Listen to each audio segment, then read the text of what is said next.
Em nome do Pai, do Filho e do Espírito Santo. Amém. Vinde, Espírito Santo, enchei os corações dos vossos fiéis e acendei neles o fogo do vosso amor. Enviai o vosso Espírito e tudo será criado e renovareis a face da terra. Oremos. Ó Deus que instruíste os corações dos vossos fiéis com a luz do Espírito Santo, fazei que apreciemos retamente todas as coisas, segundo o mesmo Espírito, e gozemos sempre da sua consolação. Por Cristo Senhor nosso. Amém. Ó, errando a oração. Dando uma travada aí, meu Deus. Pelo amor. Vai ficar do jeito que tá. Não, nós sem corte. Sem corte, pra vocês verem a distração na oração. E pelo assunto que a gente vai falar aqui. Tem que ser muito forte ainda. Então, ó, sabe o que merece para essa oração? Uma oração da Santa Cruz. Uma oração de São Bento. A cruz sagrada seja minha luz, não seja o dragão meu guia. Retira-te, Satanás. Nunca me aconselhes coisas vãs. É mal que tu me ofereces. Bebe tu mesmo do teu veneno. Amém. Amém. Muito bem. Bora. É isso aí. Fala, pessoal, tudo bem? Tudo bem com vocês? Aqui é o Fagner. Aqui é o Alê. Podcast direto da Arca. Faz tempo que a gente não grava, hein? Rapaz, já passou tanta coisa. Papa Francisco partiu dessa pra melhor, faleceu. Tinha morrido quando a gente gravou? Não, ainda não. Papa Leão 14. Papa Leão 14. Iniciou seu papado, já tem alguns Hoje, dias dia já. Que é? Dia 5, dia 6? Dia 6 de junho de 2025. 25. Nossa, nós começamos, ainda era pandemia quando nós começamos. Exatamente. Verdade. Meu Deus, e nem gravamos tanto assim. Pra vocês verem, né, pessoal? A gente grava quando dá. E queremos agradecer a você que tá fixo com a gente, firme nos comentários. É verdade. Estamos comentando agora mais no YouTube. Muito obrigado pelo carinho de todos vocês, hein? Tem o mesmo episódio, tá no YouTube, tá no Spotify, então aproveitem lá bastante. Tem feito umas pregações ultimamente, eu tenho falado, tem aparecido mais inscritos no nosso canal. Então, pessoal, é isso, aproveitem. A gente não é fixo, então não publica todo dia, nem toda semana, e às vezes nem todo mês. Exatamente. Então, a gente faz quando dá, mas é feito de coração. Foi de coração mesmo, olha, de coração. O que a gente vai falar hoje? Demônios da Garota... Não, tô brincando. Demônios e Inferno, sobre o filme Advogado do Diabo. Vamos falar de Advogado do Diabo. E, o que mais? E, calma aí que eu vou lembrar, eu esqueci. A Oficina do Diabo também, que é o filme lá. É muita coisa de diabo. É muita coisa, cara. Eu vou sair daqui perito em diabologia. Eu pensei em outros filmes agora. Nefários. Nunca ouvi falar. Passa a mínima ideia que filme que Exorcismo de Emily Rose. Aí sim, aí o Exorcismo com nada. Opa. Você assistiu o Exorcismo de Emily Rose? Não, mas eu assisti Exorcismo. Você assistiu O Exorcista. Vamos falar também, eu vou lembrei daqui, e vamos falar também de livros. Temos livros aqui. Bastante. Temos aqui livros, mas enfim, é sobre isso que a gente ia falar mesmo? Sim. Olha, nós ficamos 10 episódios. E olha só que me fez lembrar agora de uma coisa. Vai sair a primeira igreja demoníaca no Rio de Janeiro. Bem lembrado, passou hoje no jornal. Primeira igreja demoníaca no Rio de Janeiro. Tá amarrado. Dá uma pesquisada aí depois, Lô. Coloca lá, a igreja, acho que ela é na Avenida Brasil, alguma avenida principal lá do Rio de Janeiro. O ano passado ou o ano retrasado teve uma convenção, um encontro. Isso, teve. De satanistas. Sim. Nos Estados Unidos. Eu até pesquisei para ver se ia ter esse ano. Na verdade, eles brigaram. Novidade, né, cara? Os capeta brigaram, já não teve o ano passado. Aí eu li nos comentários, saiu no Reddit, lá no Reddit, saiu os comentários, os caras falando que, na verdade, já teve um cisma entre os satanistas. Novidade, né? Olha lá, Igreja de Lúcifer na Via Dutra aguarda alvará para receber fiéis. E detalhe, galera, o mais ridículo da história é que eles estão pagando R$3.000 pela Eucaristia, pela hóstia consagrada. E tem católico que são sem vergonha, são pessoas sem vergonha, que pegam isso e levam pra vender. É mesmo, eles estão comprando a Eucaristia. Coloca ali também, Lu, nosso, como é que fala? Produtor. Nosso produtor, coloca aí. Pessoas que vendem hóstia consagrada a essas igrejas. Meu Deus. Safadeza. Desculpa o meu palavreado, mas são safados, não são católicos. Não desculpa não. Não desculpa você, não desculpa eles. Você tá eu posso. Então tu vai. Caramba, sacanagem. R$3.000 passaram hoje, ela tava vendo que eles pagam R$3.000 por cada hóstia consagrada. É isso. Entendeu? O demônio é ardiloso. Então, vamos começar então? Rapidinho, eu tenho que falar isso aqui. Fale. Padres, dê hóstia na boca. É isso, Eucaristia na boca. Eu prego com frequência. Que aí né? quero ver a pessoa que vai tirar. Eu sempre, né? Eu tô nesse momento com a função de coordenador paroquial de catequese. e eu falei com os adultos, nossos adultos receberam o sacramento do Crisma semana passada. Um pouco antes da missa, a gente faz ali um ensaio com eles e tudo mais, e eu fiz uma pequena pregação, que eu faço com frequência. Lembrando que é o seguinte, tá? Então eu já aproveitando que estamos falando disso, comunhão na mão é uma autorização que a Igreja Católica deu, que o papado deu, né? Por conta de uma rebelião, vamos dizer assim, da Igreja Católica na Alemanha. Então é um problema que nasce na região da Alemanha ali, Polônia, Alemanha, mas fundamentalmente a Alemanha, tá? Nasce ali e eles fazem uma petição ao Vaticano pedindo que seja dada comunhão na mão e, enfim, para evitar briga, o Papa autorizou, mas assim, é uma autorização. Então se o fiel quiser receber comunhão na mão, ele vai receber, é direito dele. Mas qual é a recomendação? O que Cristo gostaria? É óbvio, né? A reverência ao Rei dos Reis e Senhor. Comunhão na boca. Comunhão na boca. Guarde a sua mãozinha suja de sei lá o que em outro lugar, receba a tua comunhão na boca. E eu vou dizer mais, se o seu joelho estiver saudável... Se ajoelhe. De joelhos. De joelhos. De joelhos. Por que não? Isso aí. Por que não? Você está diante do Rei dos Reis e Senhor. O que o corpo expressa, é o que a alma está sentindo. Então, é muito importante que você faça esse ato de humildade, de reverência. Agora, não estou saudável o suficiente para me ajoelhar, então, de preferência, para não correr risco, já põe logo tua mão para trás. Então, já põe logo tua mão para trás, receba tua comunhão na boca. É isso. Exatamente. Vamos lá, Vagnão, então? Vamos começar então? Roda essa vinheta aí. Vamos que vamos, vamos que vamos, vamos que vamos.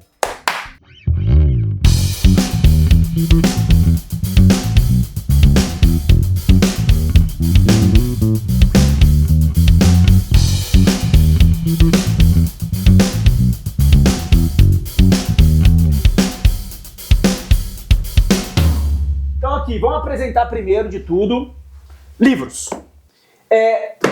Suma Demoníaca, aqui, do Padre José Antônio Fortea.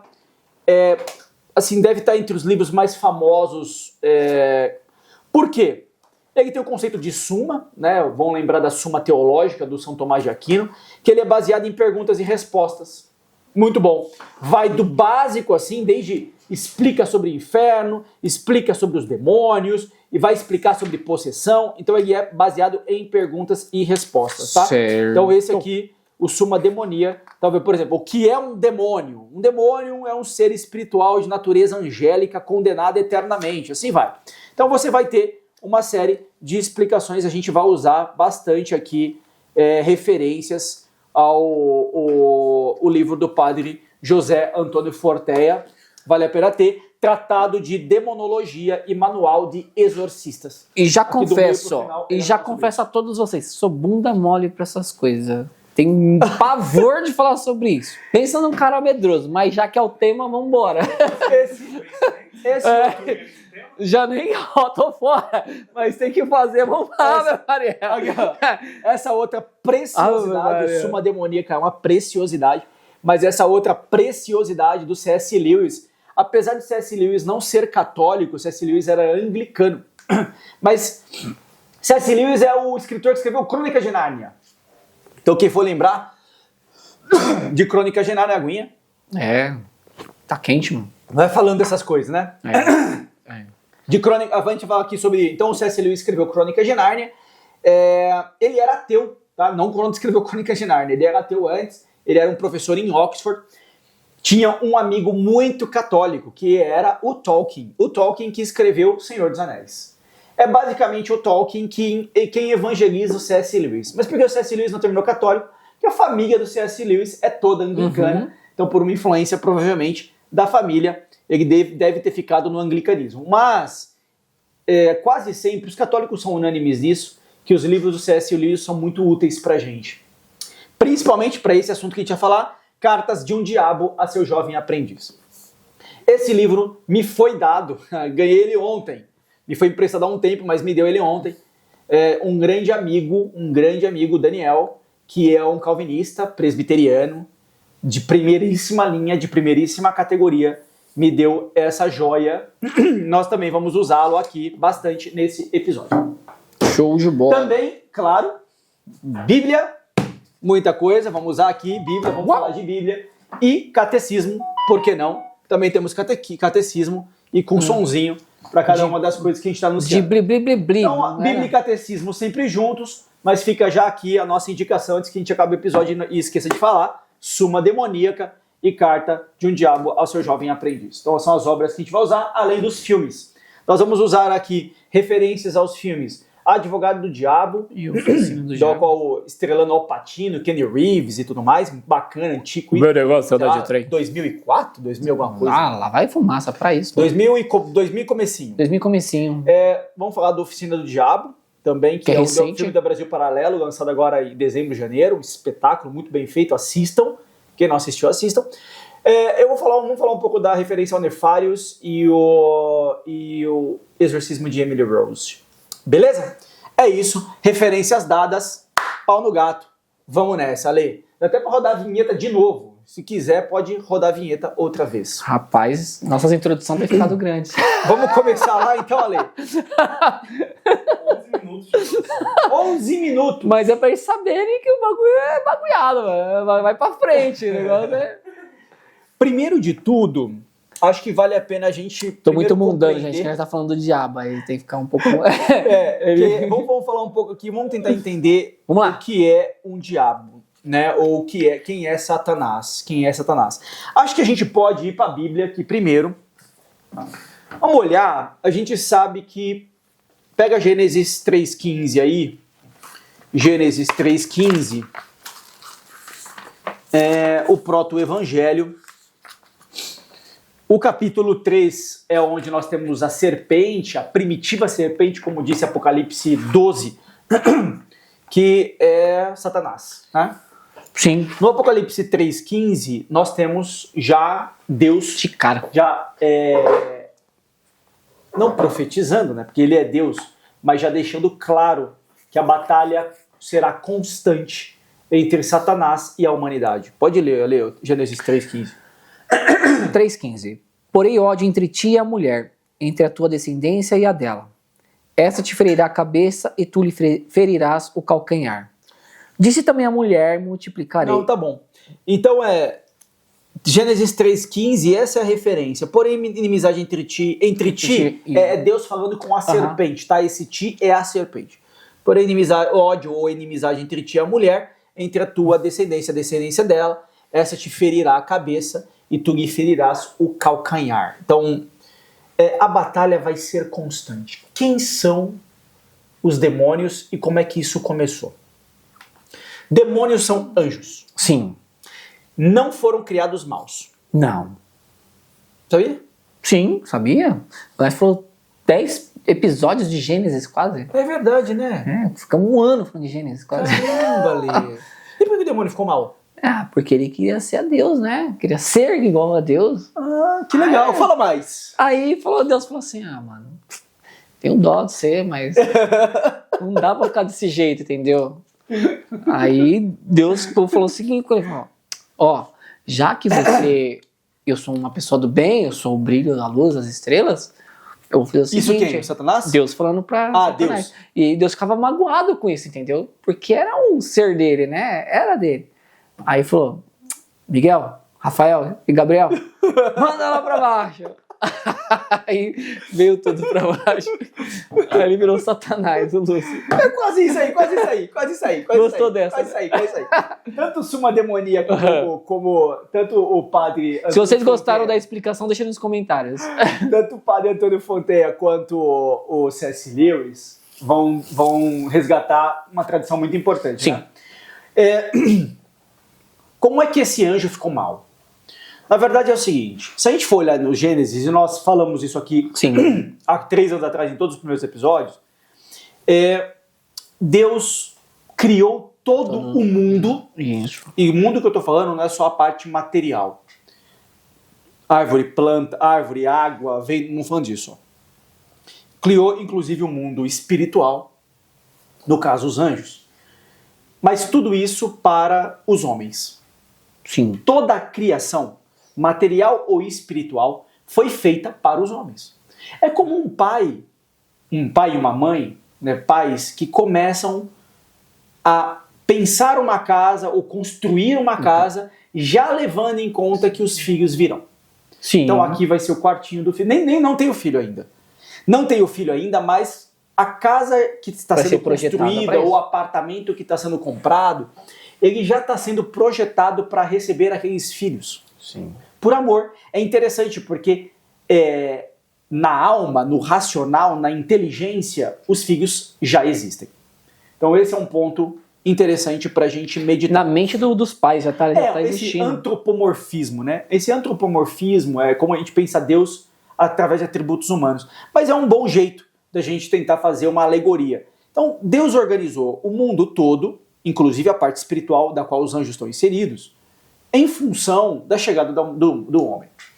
E quando Deus, e sendo os anjos seres espirituais, os anjos têm inteligência. Então eles são dotados de inteligência. E até esse momento tinham vontade. O padre Antônio Fortea fala sobre isso. Né? Eles ainda tinham vontade, porque é uma capacidade deles.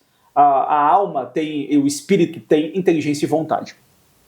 E aí o que aconteceu? Quando Deus conta o plano, que o plano vai ser, tudo que nós estamos fazendo é por uma humanidade. Certo. O questionamento dos anjos, a começar por Satanás... Porque eles não nós. Não é porque eles não nós. Certo. Primeiro porque eles são os queridos, mas não é esse o problema. Além disso peraí, você está fazendo o mundo todo, mas para um ser que é frágil, que vem com uma mente, com uma inteligência pouco desenvolvida. Menos que nós, no caso? Menos que nós anjos. Não, isso não está certo. Isso não está certo. Então, Satanás começa a desconfiar e depois ser contrário, ser refratário ao plano de Deus. E, claro, à medida que Deus vai contando o plano, é provável, e os dois livros especulam sobre isso, a tradição também especula sobre isso, né, que nesse diálogo, Satanás tenha dito, mas e se eles errarem? E se eles pecarem contra ti? Sim. Jogando já contra Deus. Lembrando que, sendo um ser inteligente, de pura inteligência, que é um anjo, a natureza do anjo é uma natureza repleta de inteligência, ele já logo imaginou, mas e se eles pecarem contra o Senhor, né? O que vai acontecer? Como é que eles vão pagar? Como é que eles vão... pagar não é bem a palavra, vamos corrigir melhor, né? Como é que eles vão reparar o erro feito? Sendo o Senhor divindade pura, suprema potência, onipotente, e essa criatura uma mera criatura. Bem inferior. Como é que ele vai reparar o erro feito? Não dá, né? A criatura é finita, o Senhor é infinito, não dá para ter reparação. E aí provavelmente Deus disse, pois se for necessário, eu assumo a natureza humana e pago e reparo o erro feito por eles. E aí Satanás foi a loucura. Falou, não, isso é um absurdo. Não existe, não tem nada a ver. Rasgou as vestes, vamos embora, tchau. Vestiu estopa e começa a se revoltar contra Deus. É exatamente isso que começa a acontecer. Começa a se revoltar contra Deus. Agora, vamos fazer também mais uma alegoria, uma analogia comparado com humanos, que a gente pode fazer. É como uma pessoa que você não se dá bem com ela, aquela pessoa não se dá bem contigo, e você fica a todo instante correndo atrás daquela pessoa. O que começa a acontecer? Se alguém fica correndo atrás de você e você não gosta daquela pessoa, você vai pegando mais raiva. Sim. Então, quanto mais Deus ia atrás de Satanás, com mais ódio o Satanás ficava. Isso. E na cabeça do Satanás, qual é a questão óbvia, né? O tomar o lugar de Deus eu faria melhor que ele esse plano. E ele ainda fica atrás dos humanos e eu tô aqui um exemplo, quero ser ele. Não, os humanos nem tinham vindo ainda, né? Ele vai atrás ele fica vindo, como Satanás dissesse assim, né? Deus fica vindo atrás de mim, e eu não concordo com o que ele está querendo fazer, eu não concordo com nada do plano dele. Ele quer que eu aceite tudo que ele faz. E ele quer que eu aceite o que? Quase que na base da força, é quase como se fosse um diálogo desse. Quanto mais Deus ia atrás de Satanás, com mais ódio Satanás ficava. E qual era o questionamento? Satanás acreditava que poderia fazer melhor do que Deus, que os planos de Deus estavam errados. Os planos de Deus estavam errados. E querer sentar no lugar de Deus é querer ditar, querer corrigir o próprio Deus, para dizer, não, que seja feita não a sua vontade, mas que seja feita a minha vontade. É muito interessante porque o C.S. Lewis, não nesse livro, mas num livro chamado Divórcio, ele até fala sobre isso. Ele fala, quando você coloca as coisas na mão de Deus, né, você diz, no Pai Nosso, seja feita a vossa vontade. Sim. Então, se você quiser ir para o céu, que seja feita a vontade de Deus. Mas, se você quiser ir ao inferno, Deus vai dizer para o humano, seja feita a sua vontade. Para o humano. Então, se for feita a nossa vontade, vai dar errado. Por que isso? Porque nós que temos inteligência limitada, ou os anjos, que já têm uma inteligência mais evoluída, ainda assim, não consegue enxergar o tempo. Né? Está inserido no tempo. Não consegue tomar decisões perfeitas. Somente Deus é perfeito. Somente Deus é o santo, né? Todo perfeito. Então, Satanás, por pura vaidade, o filme Advogado do Diabo fala disso. Verdade. Dessa frase. Bastante. Né? Por pura vaidade. Não é isso? Por pura vaidade. O Advogado do Diabo fala, né? Vaidade é o pecado que eu mais gosto, não é isso? E ele gosta muito disso aí, pra falar a verdade, né? Vaidade é o pecado que eu mais gosto. Então, vaidade é o pecado do demônio, né? Do Satanás. Ele vai crescendo no ódio a Deus. O contrário da virtude é sempre os vícios. Então ele vai se tornando mais imprudente, ele vai se tornando mais avarento, ele vai se tornando mais odioso, ele vai se tornando mais invejoso, ele vai se tornando mais vaidoso, e isso, à medida que Deus vai buscando, ele vai se entorpecendo com essa vaidade toda. E até que chega um determinado momento que Deus, por ato de misericórdia, Deus corta a relação com Satanás, por ato de misericórdia.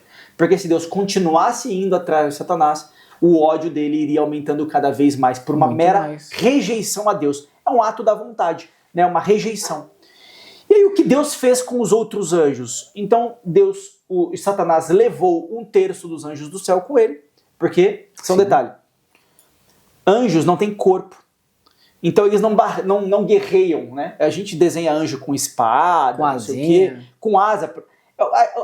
O sentido da asa é para dizer que os anjos conseguem estar rapidamente em todo lugar. Né? Outro ponto, ou conseguem ir até Deus, né? A asa ir até Deus também tem isso.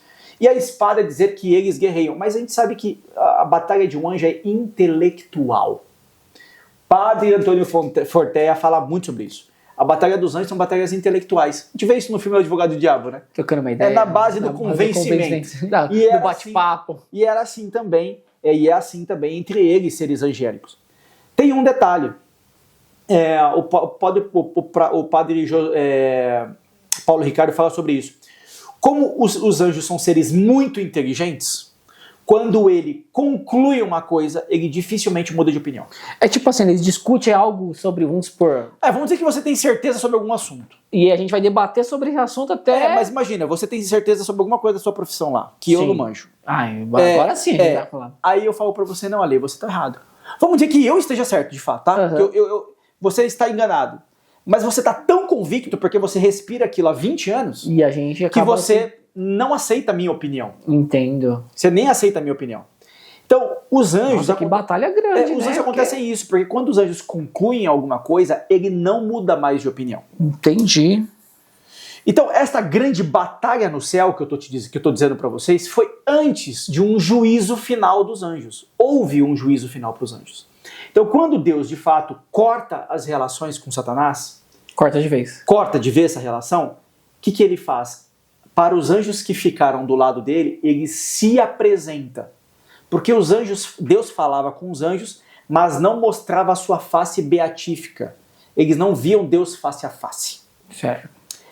A partir de agora, o que aconteceu? Quando os anjos viram Deus face a face, os anjos que ficaram no céu agora só amam. Eles não têm mais nenhum poder de escolha. Então, um anjo que está no céu não tem livre-arbítrio mais para, sei lá, querer virar um anjo mau e ir para o inferno. Por outro lado, os anjos que estão no inferno, como para eles também o julgamento já aconteceu, o caso deles é definitivo. Então, os anjos que estão no inferno não voltam mais, e os anjos que estão no céu também não saem mais de lá. Mas por que isso? Porque eles viram Deus. É muito simples. Como Deus é infinito e a potência dele é máxima, A atração que Deus exerce é máxima. É como uma pessoa muito bonita. Às vezes, tá no assunto da freira bonita, tá? Esse assunto da freira bonita. Todo mundo quer falar da freira bonita. Por que isso? Porque uma pessoa, um rosto, vamos dizer, uma face bela, ela gera uma atração. Sim. Então, agora pensa qual é a beleza de Deus. Ela é infinita. Então, se só o rosto de uma freira, sei lá, alguma coisa gera algum tipo de atração, imagina Deus todo belo. A atração é infinita. Essa relação é uma relação potente de tal jeito que, se nós víssemos Deus face a face, ficaríamos também. A gente não consegue trocá-lo por mais nada. Boa. Paulo vai dizer: em vista do céu, tudo me parece esterco. É tão belo, né? Entendeu? Em vista do céu, tudo me parece esterco. O mundo perdeu o sentido. Deus não se apresenta face a face pra gente, porque se ele fizer isso, nós vamos perder a vontade, a capacidade do livre-arbítrio. Então isso já foi feito com os anjos. Deus se mostrou aos anjos do céu. Então eles só amam. E os do inferno só odeiam. A arte, como a bondade e a verdade andam juntas, são transcendentais, né? São conceitos universais. Certo. Do ente, né? A verdade é indiscutível. A água no estado líquido é molhada, você concordando ou não. O bem é o que de fato tem mais valor do que o mal. Ninguém busca o mal, todo mundo busca o bem. Então, a composição de tudo que é verdadeiro e tudo que é bom certamente é belo. E traz paz também em tudo Sim. que acontece, né? O contrário também vai ser verdadeiro. Tudo que for mal, tudo que não tiver bondade ou que não tiver verdade vai trazer coisas ruins. Feio. Então, como é que a arte retratou os anjos? Retratou os anjos, bochechinhas rosadinhas, cabelos encaracoladinhos, bebezinhos bonitinhos. Olhos azuis. E como é que retratou os demônios? Um chifrinho. Os bichos feios, com chifre, um negócio horroroso, fedorento, enxofre, o rabinho, não sei o que, rabo. Então a arte retrata desse jeito justamente para mostrar que a beleza, ela carrega verdade e bondade. A feiura carrega maldade e mentira. Então esse é para a gente poder entender como é que esses conceitos metafísicos foram retratados aí. Esse é um ponto. Vamos ler na Bíblia alguns eventos, tá? Como é que as coisas aconteceram. Pega aí Isaías 14. Isaías 14.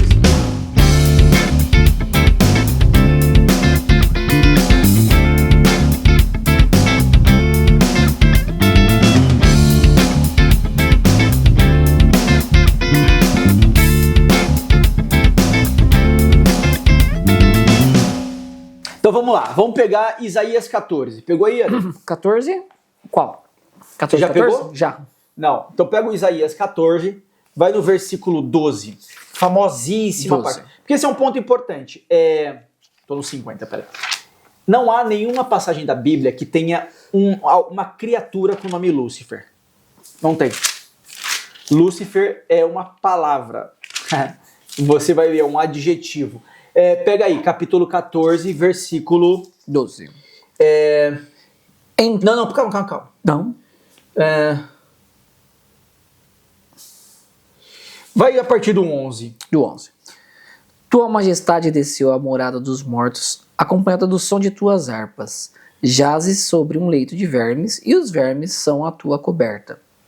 Então caíste dos céus, astros brilhantes, filhos da aurora. Então fostes abatido por terra, tu que prostravas as nações.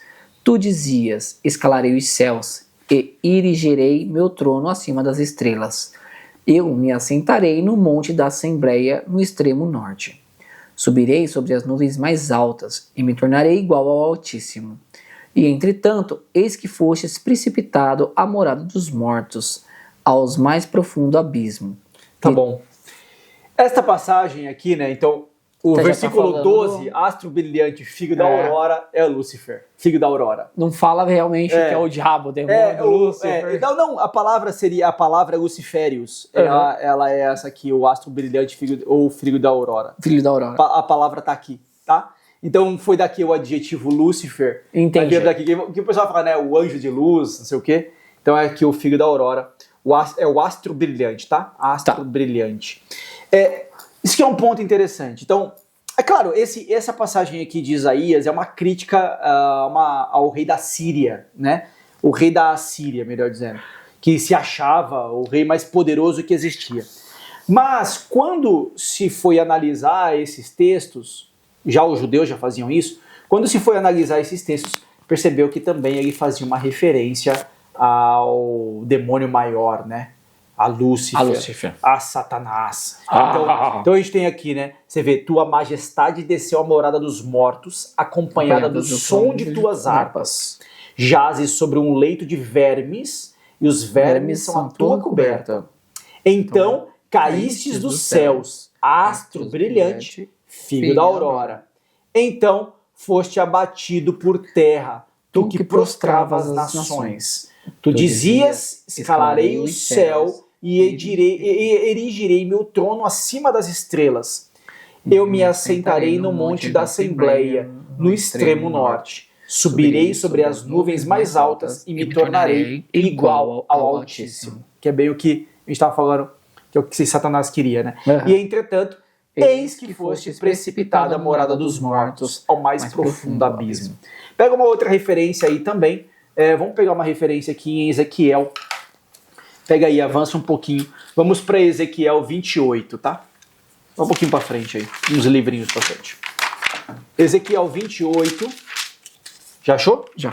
Então vai, pega aí. 28, 17. 28, 17. Aí já é sobre o rei de Tiro, né? Tá. Teu coração se inflou de orgulho devido à tua beleza. Arruinaste a tua sabedoria por causa do teu esplendor.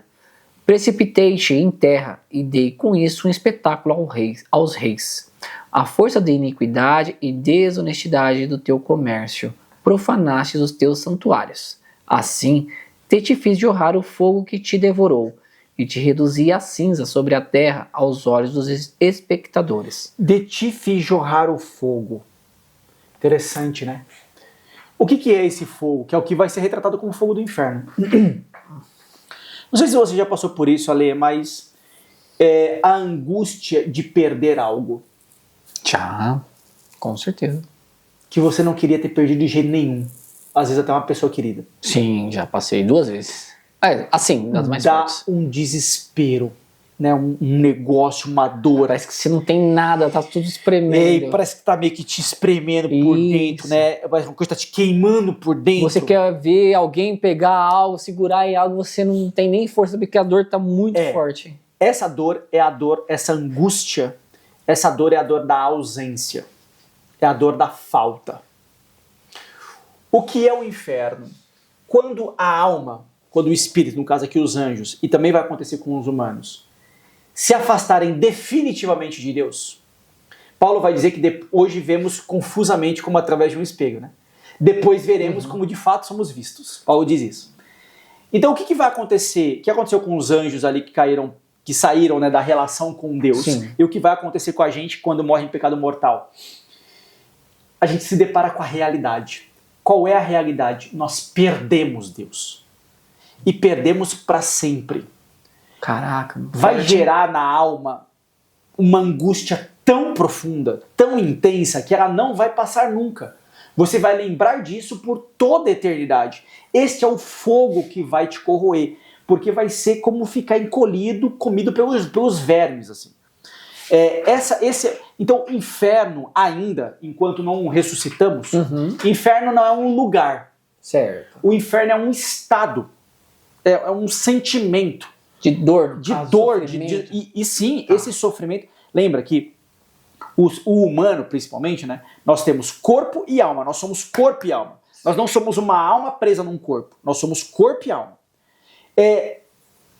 O corpo, os sentimentos estão na alma. A pergunta é o seguinte: onde é que está a raiva? Está na orelha? Está no dedo do pé? Está no dente? Né? Onde é que está a alegria? A alegria está no olho? Porque eu vi o olho brilhando? Não está no corpo. Porque pessoas que não têm olhos também poderiam ficar alegres. Sim. Ou pessoas sem dedo também ficam com raiva.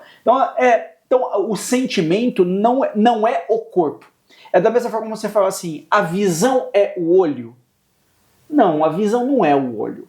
A visão se manifesta através do olho, dos olhos, no caso, né? Então, o corpo, ele manifesta o sentimento, mas o sentimento está na alma. Tanto que os gregos vão chamar a alma de psique, que é da onde vão vir doenças psicológicas. Psique é alma. Certo. Os sentimentos estão lá. Então, essa dor que hoje se manifesta através do corpo, na verdade, ela é oriunda, a raiz dela é a alma. Porque a alma que tem inteligência e vontade, os sentimentos habitam na alma. Então, o que vai acontecer aqui, nessa ausência de Deus, é esse desespero. Esse desespero. Agora, quando a gente ressuscitar e voltar a ter corpo, as pessoas do inferno também vão ressuscitar. E aí sim, o inferno deixa de ser só um estado e ele passa a ser um lugar. Certo. Porque sim, você vai continuar com esse sofrimento, não só na alma, mas quando você recuperar teu corpo, ela vai atingir a carne, inclusive. Carne também. Vai atingir a carne. Entendi. Muito interessante aqui, né? interessante. Essa foi a queda dele. Vamos dar uma olhada em 2 Pedro. Aí, o que aconteceu com os demônios, né? Vamos em Apocalipse 12. Já que a gente vai mais por final, vamos para Apocalipse 12. O meu cunhado falou que a Bíblia dele não tinha Apocalipse. Por quê? Apocalipse é mesmo? Apocalipse 12. Ele falou pra mim, Ale, minha Bíblia tem Apocalipse? Aí eu falei, qual que é a sua Bíblia? Ave Maria. Eu falei, então tem Apocalipse, né? Aí ele pegou e falou, mas como assim? É que eu não achei Apocalipse. Aí eu falei, mas você foi até o final da Bíblia lá, tudo certinho, que é o último livro da Bíblia. Não, eu fui e tal. Você viu uns mapinhas lá? Vi uns mapas e tal. Eu falei... Pega aí o Aí eu falei, as páginas tá coladas então. Aí ele falou, no outro dia, as páginas estavam coladas. Eu falei, você não abre a Bíblia? Abre nunca. Abre nunca a Bíblia. É doido. Pega Apocalipse 12, vamos no versículo 3 e 4. Xarope. 3 e 4? Isso. Aqui. Depois apareceu outro sinal no céu, um grande dragão vermelho com 7 cabeças e 10 chifres, e nas cabeças 7 coroas. Varria com sua cauda 1/3 parte das estrelas do céu e as atirou à terra.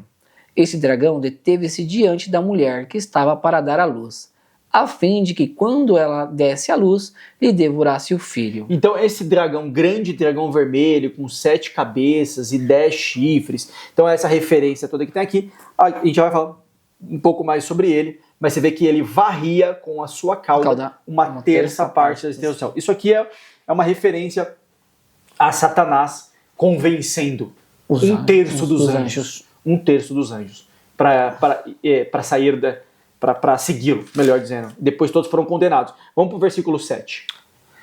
Versículo 7. Vamos até 9. Houve uma batalha no céu. Miguel e seus anjos tiveram de combater o dragão. O dragão e seus anjos travaram combate, mas não prevaleceram, e já não houve lugar no céu para eles. Foi então precipitado o grande dragão, a primitiva serpente, chamado demônio e Satanás. Agora que apareceu, né, o nome. Exato. O sedutor do mundo inteiro, ou o sedutor do mundo inteiro, foi precipitado na terra e com ele os seus anjos. Muito bem. Então, agora a gente sabe que a serpente lá de Gênesis 3,15 que nós lemos, que apareceu aqui no começo do capítulo 12, guerreando com a mulher, que a gente sabe que é uma referência à igreja e a Maria, né? Então pode esquecer isso. Esse aqui é de fato Satanás. Ele é de fato Satanás. E levou com ele, chamado demônio e Satanás, sedutor do mundo inteiro, levou com ele uma terça parte dos anjos do céu. Quem o condenou? Miguel. E como Miguel simboliza quem como Deus, no que a gente leu ali, tanto em Isaías quanto em Ezequiel, era a soberba, né? A soberba dele. Então, como ele tinha uma soberba muito grande, uma vaidade muito grande, ele é derrotado pelo anjo Miguel, que significa quem como Deus. Então, o mais humilde dos anjos é quem de fato condenou, quem de fato aprisionou, quem vai aprisionar o Satanás. Então é isso que a gente viu. E por que isso é interessante? E Jesus vai falar isso várias vezes, né? Quem quiser ser o primeiro, que seja o último. Não é verdade? Sim. Eu vim para ser servido. Também isso é uma outra referência, não para servir. Sim. Quer dizer, eu vim para servir e não para ser servido. Desculpa. Então essa referência é sempre clara em relação à humildade que vai tratar a vaidade, a soberba. A gente viu isso aqui lendo Santa Teresinha. Né? A gente viu isso aqui bastante. Então esse aqui é o Satanás. Vamos dar uma olhada ali então, vamos para 2 Pedro 2,4. Carta de Pedro, só a gente está em Apocalipse e volta um pouquinho, vamos para a segunda carta de Pedro. Segunda carta de Pedro, capítulo 2.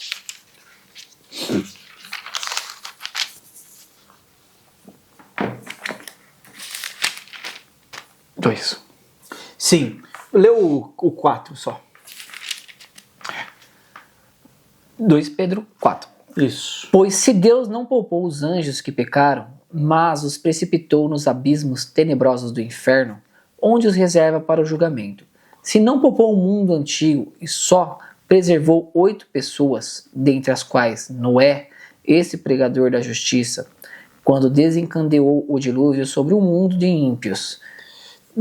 Deixa eu só, o que importa pra gente aqui é o versículo 4, porque aqui porque Pedro tá fazendo uma explicação sobre os falsos doutores. Chama-se analogia ou eu tô errado? Não, aqui não é uma analogia não, aqui é uma analogia porque ele tá fazendo uma comparação. Porque Pedro tá falando aqui de falsos profetas, tá? Sim. E embusteiros. É isso que ele está dizendo. Você pega o início do capítulo 2, ele vai dizer assim: assim como houve entre os povos falsos profetas, assim também haverá entre vós falsos doutores, que introduzirão disfarçadamente seitas perniciosas. Eles, renegando assim o Senhor que os resgatou, atrairão sobre si uma ruína repentina. Muitos os seguirão nas suas desordens e serão desse modo a causa de o caminho da verdade ser caluniado. Movidos por cobiça, eles vos hão de explorar por palavras cheias de astúcia. Há muito tempo a condenação os ameaça e a sua ruína não dorme. Nossa, engraçado, né? Falando dos falsos profetas, a gente pensando hoje, um monte de seita, igreja falsa, né, corrompendo as pessoas. Mas o que Pedro está dizendo é, pois se Deus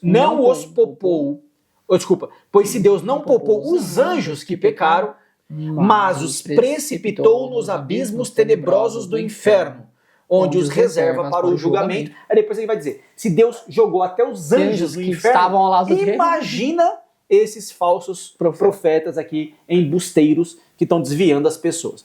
Mas o que nos interessa para esse momento aqui é deixar claro que o próprio segunda carta de Pedro vai falar sobre os anjos sendo jogados nos abismos tenebrosos do inferno.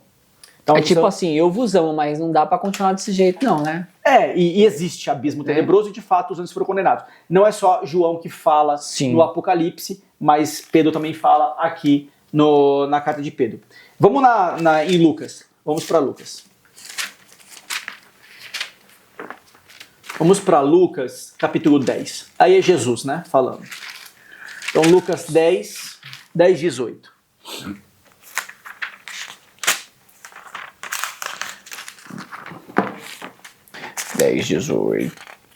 Pronto. Jesus disse-lhes, vi Satanás cair do céu como um raio. Nossa, interessante, né? Essa aqui é a passagem... Como diz meu filho, eita prela! Aqui é a passagem que Jesus enviou os 72 discípulos em missão. Caramba. E eles voltam felizes da vida. Meu Deus. Eles voltam felizes porque, quer ver? Eles voltam felizes porque... Aqui, ó, versículo 17, lê aí. Voltaram alegres os 72 dizendo, Senhor, até os demônios se nos submetem em teu nome. Jesus disse-lhes, vi Satanás cair do céu como um raio. Pode continuar. Eis que vos dei poder para pisar serpentes, escorpiões e todo o poder do inimigo. Muito interessante isso, né? Caraca. Então Jesus deu esse poder aos discípulos. Ele deu esse poder aos discípulos. Ele enviou os 72, e os discípulos voltaram felizes da vida dizendo, Senhor, até os demônios fugiram da gente, porque eles se submeteram ao teu nome. E Jesus disse, pois é, e eu vi Satanás caindo do céu. Então é interessante isso. É a força, verdade, né? Isso é um ponto importante. O demônio, Satanás, não tem... A gente às vezes dá poder demais para ele. Mas ao nome de Jesus, eles não têm poder nenhum. Então essa referência pra gente aqui também vale. Então demônios são anjos. Sim. Anjos que pecaram contra Deus, anjos que já tiveram seu juízo final, que já foram renegados, isolados, despejados do céu e arremessados ao inferno. Para eles não há mais volta, como já aconteceu o juízo final com eles, para os demônios, esses anjos, que ainda têm natureza angélica, né? Ainda tem a inteligência, então eles têm a natureza angélica, não têm mais vontade, porque eles não podem mais escolher, né? Eles agora só odeiam, eles de fato existem, estão relatados na Bíblia, do Gênesis ao Apocalipse, e o próprio Jesus faz referência aos apóstolos também. Caraca, mano. Passo 2, inferno. Inferno. Vamos ver o que o... Tanto tema, né, gente? Fala essas coisas. Vamos ver aqui o que o catecismo fala sobre inferno. Jesus. Então o catecismo 1033 vai falar sobre o que é o inferno. Então vamos lá. 1033, catecismo 1033, vai falar aqui que o inferno, não podemos estar unidos a Deus se não fizermos livremente a opção de amá-lo. Isso é interessante. Então, a gente não pode estar unido a Deus se a gente não quiser amá-lo. Lembra, Deus é amor. É amor. Então, o pecado contra Deus é deixar de amá-lo. O amor se manifesta através, por exemplo, da obediência. Sim. É como o amor se manifesta. Adão e Eva desobedeceram a Deus. Então, com isso, ficou evidente pra gente que deixaram de amar a Deus, ao menos por um instante. Quem ama precisa ser amado, então o amor de Deus precisava ser reparado. Não podemos, o catecismo vai dizer que não podemos estar unidos a Deus se não fizermos livremente a opção de amá-lo. Mas não podemos amar a Deus se pecamos gravemente contra Ele, contra nosso próximo ou contra nós mesmos. Aquele que não ama pertence na morte. Ou desculpa, aquele que não ama permanece na morte. Todo aquele que odeia o seu irmão é homicida. E sabeis que nenhum homicida tem a vida eterna permanecendo nele. Primeira carta de João, capítulo 3. Nosso Senhor adverte-nos de que seremos separados dele se deixarmos de ir ao encontro das necessidades graves dos pobres e dos pequenos que são seus irmãos. Morrer em pecado mortal sem ter se arrependido dele e sem acolher o amor misericordioso de Deus significa ficar separado do Todo-Poderoso para sempre, por nossa própria opção livre. E é este estado de autoexclusão definitiva da comunhão com Deus e com os bem-aventurados que se designa a palavra inferno. Então, como nós falamos, o inferno é você, de fato, ter perdido Deus definitivamente. E como é que você perde Deus definitivamente? Quando você deixa de amá-lo. E como é que você deixou claro que deixou de amá-lo? Porque os pecados mortais aparecerão. Os pecados mortais aparecerão. E o que são os pecados mortais? Os pecados dos 10 mandamentos. Agora gera uma curiosidade. Quando Adão e Eva pecou ali no paraíso, sim, então Deus teve um pouquinho de compaixão deles. Por quê? Não, essa vai ser a pergunta agora. Deus teve um pouquinho de compaixão deles porque se ele teve os pecados porque deixou de amar um pouco a Deus? Não, deixou de amar a Deus. Deixou de amar a Deus, então, nesse caso? E essa falta de amor se manifestou como? Na desobediência. Na desobediência. E muito simples. E Deus teve compaixão no caso? Por que teu filho te obedece mesmo sem entender o que você está pedindo para ele? Porque tem amor à vida dele.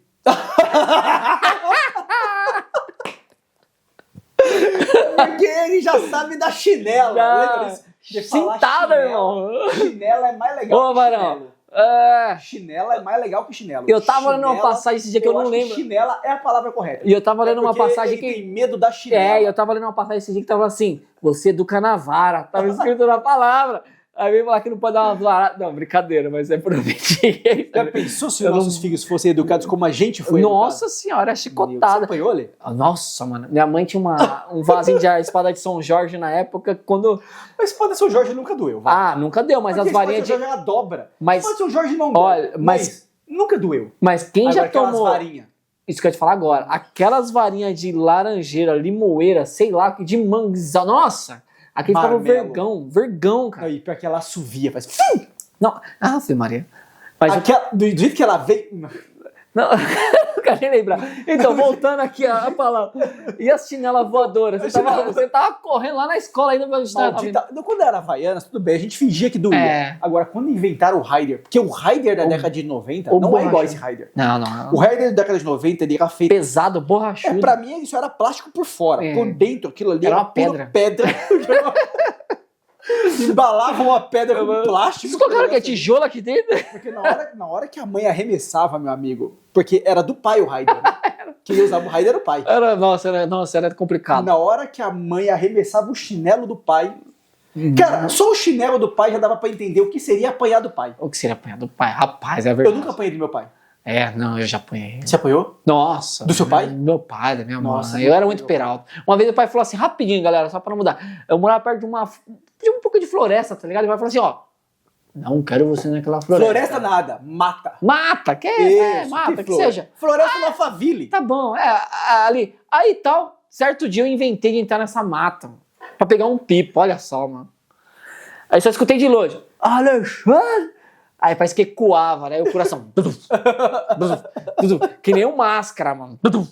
Rapaz. Não, a alma já saiu do corpo. Já saiu do corpo. Tá parecendo o nosso episódio de hoje. Aí eu peguei, dei a volta por cima da rua, saí pela casa do vizinho. Oi, pai, benção, papá. Onde você tava? Tava aqui no meu vizinho. Ah, você tava aqui no seu vizinho? Vamos lá, vamos ver. Não, tava ali na mata. Rapaz, mas aquele dia eu apanhei, meu. Não pelo fato de eu estar na mata. Eu já falava pro meu pai, eu estava na mata, eu acho que eu não teria apanhado. Porque eu menti, meu. Foi por isso. Foi por isso. Ele deixou bem claro, se você não tivesse mentido, você não teria apanhado. Olha isso. Olha só. E apanhei feio. Pois é, se você mentindo, apanhou, imagina Adão e Eva com Jesus, como Deus, né? Com Deus. Mas a pergunta é essa mesmo. Se naquele momento Adão e Eva traiu, desobedeceu a Deus. Na verdade, fizeram um ato de desamor. De desamor ali? Deixaram de amar a Deus, de falta de compaixão. Nesse caso, Deus teve compaixão deles por não enviar eles no caso, pro inferno, essas coisas? O humano só vai pro inferno quando morre. Ah, tá. Entendi. Adão e Eva estavam vivos. Entendi. Agora, Deus teve compaixão? Claro. Deus já faz logo uma roupa pra eles. Mas assim, não dá mais pra morar no Éden. Então vai pra fora. E tem um outro detalhe, né? A partir de agora, a malícia entrou na humanidade. A malícia.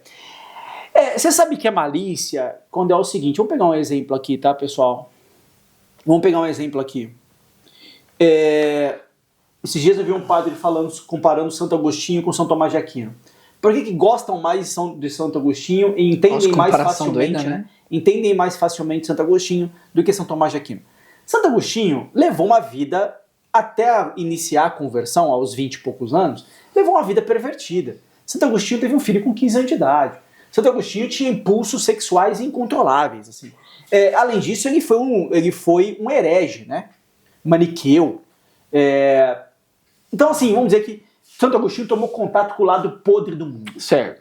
Quando ele se converte, os textos e as pregações de Santo Agostinho fazem referência a esse momento perverso da vida dele, pervertido, melhor dizendo.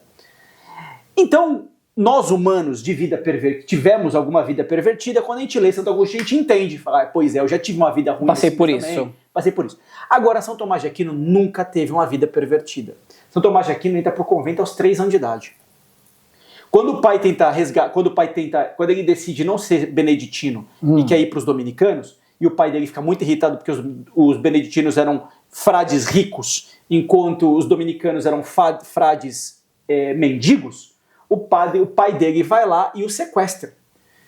E o coloca no quarto e joga uma prostituta dentro do quarto dele. Cara, ele pega uma brasa e tenta atacar a prostituta para a prostituta fugir de lá. E a prostituta foge do quarto dele com tição, né? Ele pega o tição, pega a brasa, vai atrás da prostituta, a prostituta sai correndo do quarto porque achou que ele vai matar. E aí ele vai, quando os irmãos, né, e o pai entram no quarto, ele com a brasa de costa para os pais faz uma cruz na parede e ajoelha. Fala que não. Consagrado com o seu consagrado. Então é alguém puro. Os textos de São Tomás de Aquino são textos puros, são textos claros. Mas por que é difícil de entender? Porque ali tem pureza. Você também precisa estar com uma certa pureza para compreender aqueles textos, porque senão de fato serão difíceis. Então, o outro exemplo que eu quero dar é o seguinte, e a gente sabe muito bem disso. Por que não se expõe crianças a cenas de violência ou de pornografia? Por que não se expõe crianças a cenas de violência e de pornografia? Pureza? Porque aquilo destrói a pureza. Se a pornografia destrói a pureza dos adultos... Imagina das crianças.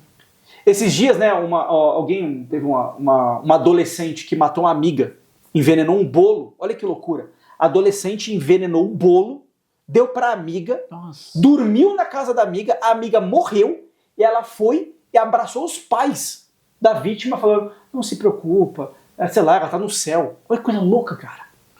Aí a polícia descobriu que foi a própria amiga que envenenou a outra. Aí ela envenenou com arsênico. Aí alguém fez um comentário na internet, pô, não fala o nome do veneno, cara.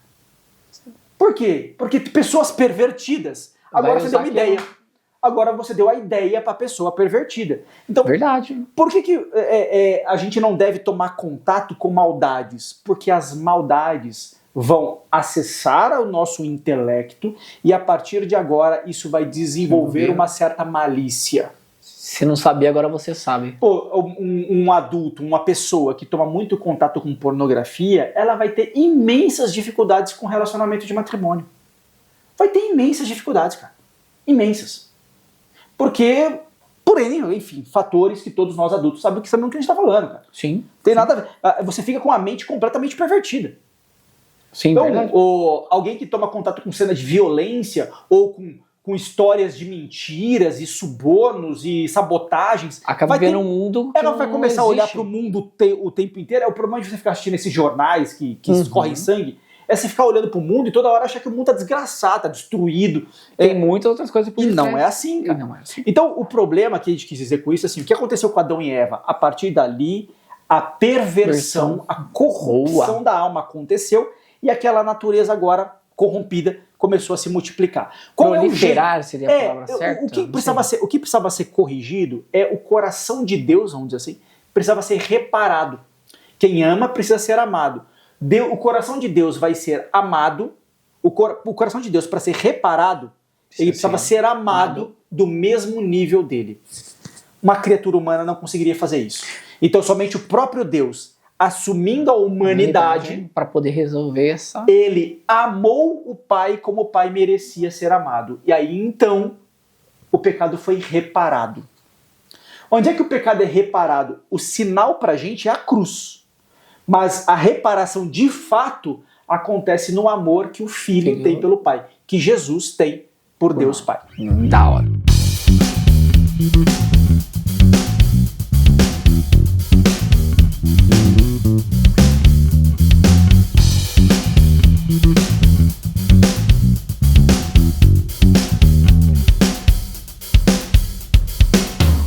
Às vezes eu ficava pensando sobre, tipo, poxa, meu, se Deus é misericordioso, é amoroso, piedoso, né? Ele podia ter dado uma chance para Adão e Eva. Mas depois eu paro e penso, pô, mas se eles pecaram uma vez, erraram uma vez, justamente com o próprio Pai, o próprio Deus, vai errar de novo, né? Agora vai saber com o que ou quem. Olha que linda explicação católica você deu para um tema chamado justificação. Você deu uma linda explicação. Eu nem sabia, galera. E aqui está uma diferença profunda entre católicos e protestantes. Uma diferença imensa. Para o protestante, principalmente a linha mais calvinista, presbiteriana, e lembrando que Calvino é um advogado de formação, ele faz toda a comparação, ele traz para a técnica do direito, ele vai dizer uma coisa assim, pela fé, né, pela fé em Cristo, e Cristo tendo sido castigado na cruz, porque como a humanidade cometeu um erro, sim, então Cristo precisou a humanidade deveria ser castigada. Para que a humanidade não fosse castigada, Deus castigou o próprio Filho, Jesus, ou seja, que não tinha culpa de nada, né? Ele sacrifica o próprio Cristo e a partir de agora, certo, o pecador está absolvido. Está liberado. Está absolvido. É a mesma coisa como assim, você cometeu um crime, veio a julgamento, alguém pagou a tua fiança e você é colocado em liberdade. Mas peraí, como assim? Vamos dizer assim, eu sou um criminoso, fui lá, matei alguém. Certo. Aí eu mesmo paguei a minha fiança. Eu vou pra rua. O que vai acontecer? Eu vou matar outra pessoa. Porque eu nem aprendi a me recuperar. Eu não melhorei, eu não me desenvolvi, eu não me aprimorei.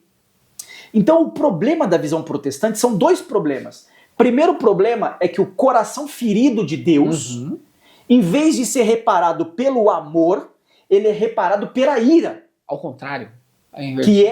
Ou seja, Deus ele usou Cristo como um substituto para o nosso castigo, o castigo que nós merecíamos. Então Cristo apanhou e morreu no nosso lugar. E a partir de agora, nós estamos liberados. Temos dois problemas com isso. Três, na verdade. Primeiro que Deus é amor, não ira. Então agora ele irou, né? Manifestou a sua ira. Primeiro problema. Segundo problema, o injusto foi salvo pelo justo. Ou seja, o inocente pagou o nosso erro. Nossa, mas se Deus é justiça, como é que o inocente pagou pelo culpado? Esse é o segundo ponto. E o terceiro ponto é que os culpados, os criminosos, simplesmente foram absolvidos. Isso não é justiça em nenhum nível. Porque justiça é dar ao outro o que é de direito. O direito de Deus é receber amor. Não é receber vingança. Sim. O direito de Jesus não é ser castigado. Ele não fez nada por isso. E o direito do humano pecador não é ser absolvido sem se recuperar. É se recuperar. Tá errado. A sua explicação foi perfeitamente católica. Porque a sua explicação ficou assim. Peraí, mas como é que eu vou ser absolvido se eu nem sou uma pessoa melhor? No fundo, eu sou pior que Adão e Eva. Então, desse jeito, a redenção na cruz gerou um ato inferior ao castigo do Jardim do Éden. Estranho, então, né? Estranho. Então, o que teria que acontecer de fato? Vamos voltar aos pontos. Não. Se Deus é amor, a reparação ao amor ferido de Deus não é através da ira, é através do amor. Teria que vir alguém da mesma natureza divina, do mesmo porte de Deus, que pudesse amá-lo, ou seja, ele mesmo. Então, o filho assume a natureza humana e ama o pai como o pai merece ser amado. Pronto, coração de Deus tudo reparado. Coração de Deus reparado. E o sacrifício da cruz serviu para quê? A obediência é um sinal de amor. Então, Cristo, através da cruz, nos mostrou o amor. Mostrou a obediência. Porque senão a gente não veria o tamanho do amor do filho pelo pai. E o terceiro ponto, Cristo nos deu a possibilidade de sermos pessoas melhores. Como? Através da graça santificante. E essa graça vai vir como? Através do sacramento, das orações, das obras de caridade, né, que a gente fala disso, né, são as obras de misericórdia, melhor dizendo, as obras de misericórdia, a reflexão da palavra. Mas é as obras que salvam? Não. As obras, elas são reflexo da sua fé. Elas são reflexo das suas virtudes. Elas são reflexo das graças que você recebeu. Então você agora começa a imitar Cristo. Então, se você está imitando Cristo espiritualmente, você também vai imitar Cristo nas obras.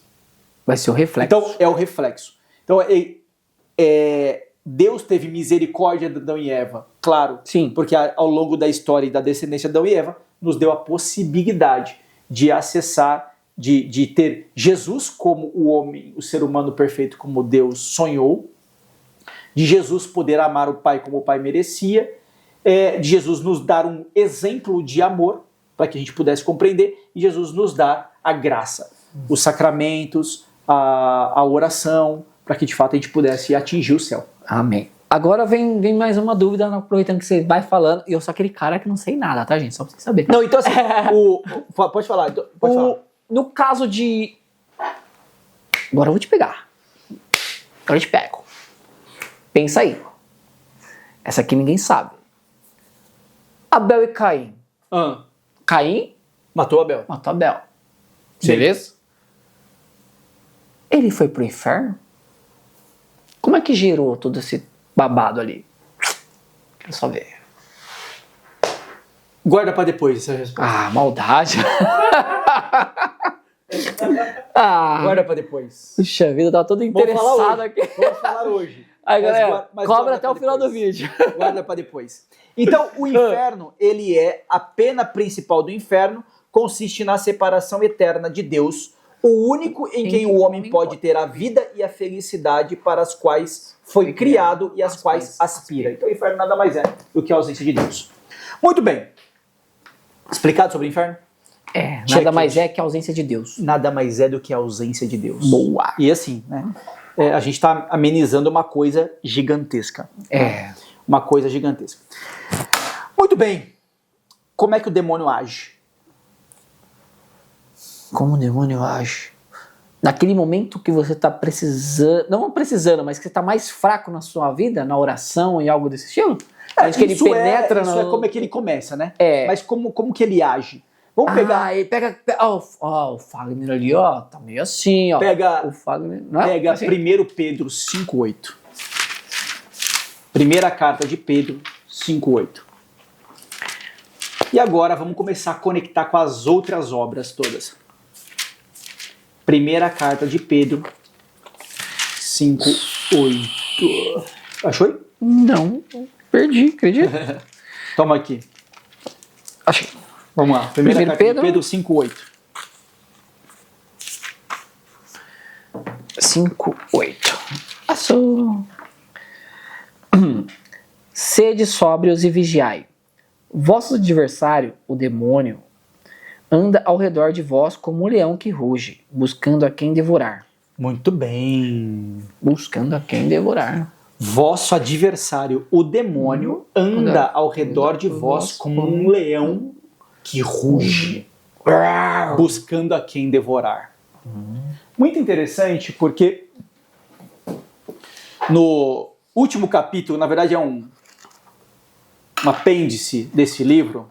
Esse livro, Carta de um Diabo a seu Jovem Aprendiz, nada mais é, você tem um demônio experiente, né? Você tem um demônio experiente, que o nome dele é Maldanado. Oxê. Maldanado é o nome dele. E ele tem um aprendiz que ele acompanha, que é o Vermilindo. Vermilindo é o aprendiz, nessa tradução, nessa edição. Vermilindo, adorei o nome, né? Vermilindo é o demônio aprendiz, Maldanado é o demônio experiente, tá? Então, basicamente, assim, o Vermilindo é um aprendiz, está tentando ser o demônio, desviar para o inferno um homem que não tem nome, se chama O Paciente, só isso, é o Paciente. A cada capítulo, o Vermilindo vai relatando ao Maldanado o que ele está fazendo para desviar aquele paciente, aquele humano para o inferno e qual tem sido as reações. A gente não tem cartas do Vermilindo, nós só temos as cartas de resposta do Maldanado, dizendo, pô, como é que você deixou isso aqui acontecer? Não é assim. E assim, é interessante porque legal. A história se passa durante a Segunda Guerra Mundial e eles estão na Inglaterra. Então, em alguns momentos vai ser assim, você realmente acha que a cidade vai ser bombardeada? Aí depois no outro capítulo, de fato a cidade foi toda bombardeada. Eu não acho, eu tenho certeza. Sobre o leão demônio que quer devorar, tem uma cena aqui no final que é Maldanado propõe um brinde, tá? E ele vai falar sobre a refeição. Olha que interessante, olha essa cena aqui. Não desejo reduzir o elemento de terror pleno e realista à perseverante ansiedade que deve agir como chicote e esporão para os seus esforços. Seu temido diretor nos brindou com um discurso cheio de questões que incluíam um pedido de desculpas pelo banquete que ele colocou diante de nós. Ele está falando com demônios aprendizes que estão chegando, tá? Então, o superior colocou um banquete. Sim, tá. O superior colocou um banquete. Certo. Ó do que é o banquete, tá? Que vai exatamente com 1 Pedro 5, como um leão a rugir buscando a quem devorar. O banquete é assim: bem, gentins demônios, a culpa não é dele, né, por esse banquete ser ruim. Certo. A culpa não é do diretor. Mas seria vão negar que as almas humanas, em cuja angústia nos banqueteamos nessa noite, eram de péssima qualidade. Nem mesmo a cozinha mais habilidosa dos nossos atormentadores as tornaria menos insípidas. Ah, como seria maravilhoso poder abocanhar novamente um Farinata, um Henrique VIII ou mesmo um Hitler. Nossa! Eles eram realmente crocantes. Uma fúria, um egocentrismo, uma crueldadezinha que só perde mesmo em robustez para as nossas, nós que somos demônios. Eles impunham uma deliciosa resistência ao serem devorados e aqueciam nossas entranhas ao serem engolidos. Em vez disso, qual foi o cardápio de hoje? Tivemos uma autoridade municipal ao molho de corrupção. Certo. Mas pessoalmente não pude detectar nele nenhum sabor de avareza realmente apaixonado e brutal. Tais como as que curtíamos nos grandes magnatas do século passado. Será que ele não era inequivocadamente um homem baixo?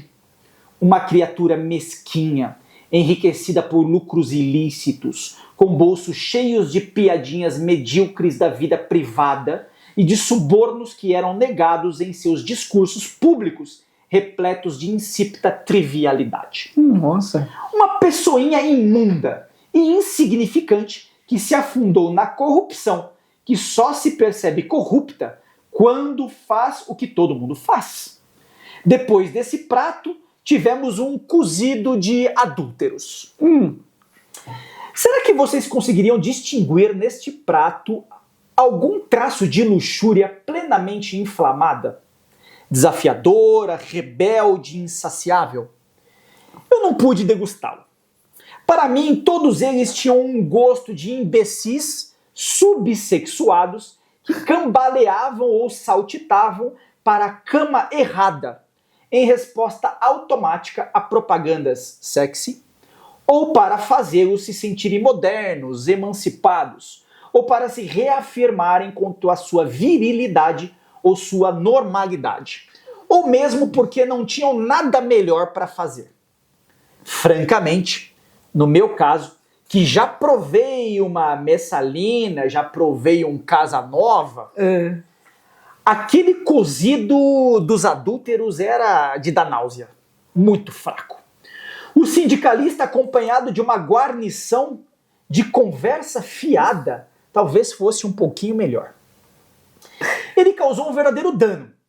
Trabalhou não completamente inconsciente do que fazia para causar derramamento de sangue, fome e a extinção da liberdade. Sim, de certa forma, foi isso mesmo que ele fez. E como foi que fez?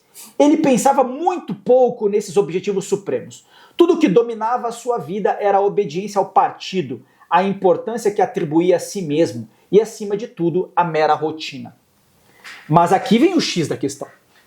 Do ponto de vista gastronômico, tudo isso é deplorável. Mas espero que nenhum de nós ponha a gastronomia em primeiro lugar. Será que ela não é, em outro sentido, muito mais séria, cheia de esperança e de promessas? Considere primeiro a mera quantidade. A qualidade pode mostrar-se sofrível, mas nunca tivemos uma abundância maior de almas desse tipo do que agora. E aí está o nosso triunfo. Somos tentados a dizer que almas assim, ou os poços de lama do que outrora já foram almas, mal valem a pena serem condenadas ao inferno. Sim, mas o nosso inimigo, que queria dizer o Deus, né? Qualquer que seja o motivo inescrutável e perverso, considerou-nos dignos de esforço de serem salvos. Acreditem, ele foi mesmo capaz de tal coisa. Vocês, jovenzinhos demônios, que ainda não estão ativamente engajados, não fazem ideia do tamanho do esforço e da habilidade delicada necessários para capturar cada uma dessas criaturinhas miseráveis. Interessante. Mais pra frente ele vai dizer que o mundo está repleto disso. Falando então o que ele tá querendo dizer? Como se fosse nada, né? Assim, não, que é como um demônio a devorar, né? Como um leão a rugir, buscando a quem devorar. Ele está dizendo, não, cadê aquelas criaturas más mesmo? Um Hitler, um Casanova. Ele está dizendo, sabe que o inferno agora, mais pra frente ele vai dizer isso. Nós pioramos em quantidade, ou seja, quem está vendo o inferno não é tão ruim assim. Já teve os piores. Já tivemos que pro gosto deles é melhor. mas a gente melhorou em qualidade, em quantidade. Pioramos em qualidade, mas melhoramos em quantidade. Porque agora, no inferno, tá repleto de gente. adúlteros, que no fundo nem queriam adulterar, mas só aproveitaram uma modazinha, momento, né? uma pornografiazinha, um momento. Uns corruptos que, na verdade, nem era tão corrupto assim. O cara aproveitou uma corrupçãozinha. Chegou lá e um fez, negocinho sim. assim. Tá aqui um líder sindical que, na verdade, nem queria desviar todas as pessoas, nem queria levar todo mundo Mas acabou levando. Mas foi levando. Então, isso é um ponto interessante desse livro, porque o que ele vai ensinando, né? Ele ensina a seguinte coisa. Passa tudo o que existe. É porque ele vai falar um negócio que é o seguinte, eu até anotei aqui, ele vai dizer assim, o demônio experiente, porque o demônio aprendiz, ele já quer matar o cara, o paciente. Não tem paciência com isso não. Ele já tá querendo, isso acontece, é a mesma coisa do filme Oficina do Diabo, sem spoiler. Ele já quer assim, ele leva o cara a um certo sucesso no trabalho, mas daqui a pouco ele já quer destruir o cara todo. O cara já se mete com adultério, com droga, com não sei o quê. Aí o demônio experiente fala, você tá louco? Não é assim não, rapaz? Não pode fazer isso, porque se o cara vai pro fundo do poço, é mais fácil dele reconhecer o erro que ele caiu. Então a estrada pro inferno, ela tem que ser ladeira suave, chão macio, sem curvas acentuadas. Deixa tudo uma flores, tudo flores. Mentirinha, não pode ser mentirona. Mentirinha. Aquele adultériozinho pequenininho, nada muito dramático. Porque senão a desgraça vai vir na vida dele. Não pode vir devagar. Devagar. Ele tem que ir sentindo as gostinho. Por exemplo, tem uma cena que ele fala assim, tirei ele da igreja. Não faz isso. É devagar, pô. Não tire ele da igreja. A igreja é a última coisa. Deixa ele lá. Porque ele é fraco, ele é meia boca, ele acha que todo mundo que tá lá é meio tonto. Então ele vai porque a mãe vai, então porque ele levou, tá levando. É melhor, porque vai que você tira ele da igreja e de repente ele encontra alguém que o converte de verdade e ele volta firme. Aí você perdeu o paciente. É mais fácil perder aquele paciente que abandonou a igreja, que depois volta com força, do que aquele que vai empurrando com a barriga. A gente tem que fazer ele achar que ele é o esperto. Que ele é o espertão, é o bonzão, só o bom da boca. Mas ele vai porque é costume, porque veja bem, né? Então, é muito interessante. Muito interessante, achei legal essa explicação. Cara, é muito louco esse. Ele falando, não, peraí, não mexe, coloca esses amigos aqui com ele. Tem uma hora que, isso no filme, não tem no livro, mas tem no filme Oficina do Diabo, que o cara começa a rezar em latim. E aí o demônio aprende e fala, mas ele tá rezando em latim, isso é um problema. Aí o experiente fala, deixa aí. Ele não tá entendendo nada do que ele tá falando, tá ótimo. Isso aí, sabe o que é uma luxúria espiritual. Ele nem sabe rezar em português e já quer rezar em latim. Então, achei sensacional. Oh, meu Deus do céu. Sensacional. Deixa ele com essa luxúria. Vou ter que assistir esse filme. É a mesma coisa desse livro. Deixa ele, o filme e o livro são idênticos. Deixa ele com essa luxúria espiritual dele aí. Porque, então, esse é o caminho, como o demônio a rugir, esse é o caminho das tentações, assim. É interessante da gente observar esse tipo de coisa, sabe? É sorrateiro. E vem assim mesmo, vem devagarzinho. Devagar, que devagar que vai te levar pro inferno.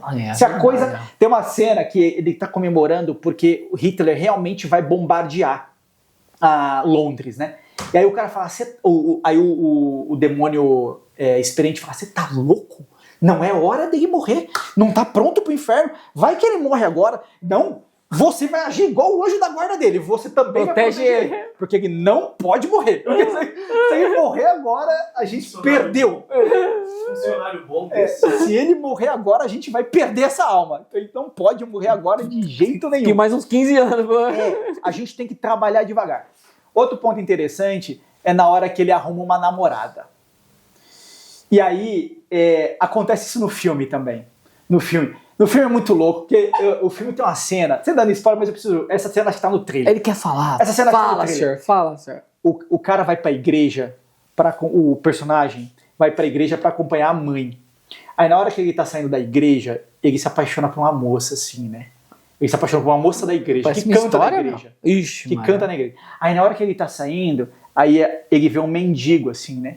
Aí pra ele se mostrar pra moça, ele vai, não, peraí. Aí ele vai lá e dá um dinheiro pro mendigo. Aí o mendigo, né, cata o dinheiro assim, e é o demônio disfarçado de mendigo, ele diz, pois é, né? O que a mão esquerda recebe, a direita não sabe. Aí ele fala assim, por quê? O que ele tá mostrando? É a soberba. Ele não tá dando esmola por caridade. Ele tá dando esmola por soberba, pra se aparecer. Se amostrar. Aí o demônio fala, é isso que a gente quer. É esse jeitinho aqui. Só que no filme, como também no livro, a namorada é uma católica fervorosa. Das boas. E no filme, no livro é interessante porque ele pede o relato pro jovem e fala assim, mas você levantou o dossiê dessa moça? Aí o jovem não tinha levantado e falou, como assim? O dossiê tem que vir completo. Aí depois no outro capítulo eu pedi pro outro demônio, o demônio que cuida dela, ou seja, cada pessoa tá com um leão a rugir aqui, ó. Tá um do lado do outro. Temos um anjo da guarda, mas tem um demônio ali te cercando. Caraca. E aí o demônio que cerca ela fala, sabe qual aí ele fala assim, encontramos uma boa vantagem. É a avareza da humildade. A avareza da oração. Sabe que é a pessoa que é assim, nossa, como eu sou piedoso. Eu rezo o rosário todos os dias. Eu dou esmola para todo. E a pessoa fica se achando, né? Mas ela não conta para ninguém. Ela é a falsa modéstia. O demônio adora isso. Então ele vai pegar a sua virtude e pela tua virtude ele vai te corromper. Então pela tua virtude ele vai te corromper. Interessante isso. No livro também fica. É a questão da... Tem pessoa que é luxuriosa na oração. Nossa, o cara tem 512 terços. Terço de madrepérola, terço de borracha, terço de não sei quem, terço, é um monte de terço. É o escapulário, em vez de ser pequenininho, é o escapulário do tamanho da barriga dele. Ele quer um escapulário desse tamanho, um altar na casa dele, 15, 12 santos. Tatuagem de São Bento, você tem uma tatuagem de São Bento hoje em dia, né? Hoje em dia. Cruz aqui. Caramba, o nome disso, sabe que é luxúria espiritual. O demônio adora o luxurioso espiritual. Que no fundo é um supersticioso. Não faz nada disso. Ou ele quer mostrar pra todo mundo, às vezes pra ele mesmo, o quão devoto ele é. Quão devoto ele é. Então, não tem que ser o terço, não sei o que, tem que ser um negocinho, a cruz, não sei o que, tem que ser assim. Entendeu? Esse é o luxurioso espiritual. Isso é interessante, porque a forma como o demônio tenta, o jeito que ele quer nos destruir, não é de uma vez. É muito calculado, né? É porque senão se a gente cair de uma vez, a gente se levanta. Verdade. A gente se levanta. A gente percebe o erro cometido. E aí você volta. E volta com arrependido. Com os olhinhos, com as orelhas de Havana. Com o rabinho entre a perna, a música do Chaves. Né? Então, esse é o caminho. No filme do Advogado Diabo, é coisa parecida, né? Sim. Como é que é? É isso mesmo. Conta mais. Qual o nome dele? Kevin. É Kevin? É um filme bem antigo, acho que todo mundo já deve ter assistido. É o Milton, o diabo é o Milton. Aí ele começa a ganhar vários casos lá na cidade que ele mora com a mãe também. O advogado, Kenny Reeves.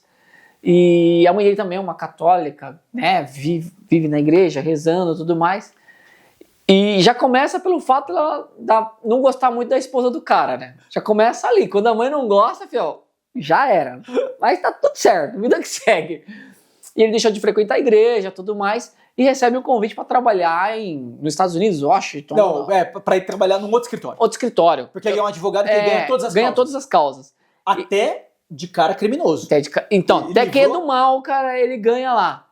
E quando Sabe ele uma cena que me perturba? Quando ele tá defendendo um estuprador. O estuprador põe os dedos embaixo da mesa, assim. Sim. Caraca, aquela cena me dá um nojo.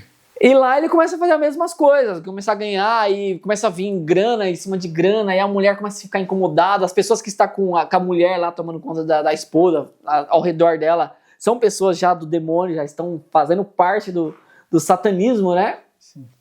E ele tá perdido O demônio é o Al Pacino. O Al Pacino. E o Ken Reeves. É o advogado. E ele começa a se interessar por uma outra advogada de lá também. E acaba começando a vir todo o contexto, né? De traição, de não pensar mais na esposa na hora da relação, do amor ali, ver a outra mulher. E, enfim, a mulher sente essa presença do mal, né? Começa a sentir essa presença e começa a ficar atormentada com tudo aquilo. E fala, não, vamos voltar, não adianta a gente ter bastante dinheiro e não ter mais paz, não ter mais vida. Coisa que nós tínhamos lá e aqui a gente não temos tudo isso. E o filme começa a ter esse contexto. E no final acaba acontecendo que ele tenta voltar e assim... É interessante porque o Al Pacino, né, o demônio, Milton, né, E ele dá muitos spoilers, né? O Patino, né? Fala fulano de tal, não sei o quê.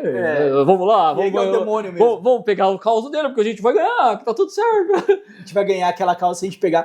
O que é interessante é porque o Kevin, né? Que é o Kevin, que é o ator principal. O personagem do Keanu Reeves, ele é uma questão de ego, né? Ele sempre quer ser o melhor. Ele sempre quer ser o melhor. E tem uma cena que eu já me perturbei com essa cena ao assistir esse filme de novo. Que foi a parte do outro advogado que morreu no parque. Sim. Aquilo ali me chocou bastante. Conta mais. Porque o que acontece? Ele estava se sentindo ameaçado pelo Kevin, né? Pelo Kevin e tal. Porque o Al Pacino, tava passando tudo pra ele, os casos. E o caso que ele tinha que defender, que sabia que o cara ia perder, falou, não, eu vou defender, mas eu sei que ele vai perder. Acabou fazendo com que ele fosse pro parque e ele fosse atormentado pelos demônios. E os demônios foram lá e, sei lá, na minha visão, que entrou nas pessoas pra matar aquele advogado. Aquilo me deixou muito forte, aquela cena, sabe? E a mulher dele vendo tudo isso. Isso que foi o mais doido. É uma questão assim, o demônio vai trabalhando com o Kevin, porque o Kevin é muito vaidoso. E a principal vício do Kevin é a vaidade. É a vaidade. E é o que mais chocou ele. E é o que ele vai falar, o demônio vai dizer assim, né? A vaidade é o melhor de todos os pecados. Melhor de todos os pecados. Né? Então, o maior de todos os pecados, o melhor de todos os pecados. Tanto no filme do Advogado do Diabo, tem aquela cena na hora que ele põe o dedo na água benta. Tem essa, e tem a parte também que me deixa meio assim, a hora que a mulher dele tá comprando roupas novas. Que ela vê através do espelho o demônio nas mulheres. Nossa, cara, essa foi forte também. 2 filmes que valem a pena assistir pra gente perceber a ação sutil do demônio. Bem devagarzinho. Sutil. A ação sutil. Bem com convite, né? Sim. Não, tá tudo bem lá. Convite é desgraça. E outro, um valor muito mais alto do que ele ganhava lá e como ele era... Como é que você falou? Ou seja, vaidoso? Vaidoso. Opa, eu posso ganhar todo. E só ganhou nessa cena porque o cara falou assim, mas você não pode ganhar alguns casos, né? Ele falou, não, eu posso. Por que eu não posso? Não, peraí, vamos lá.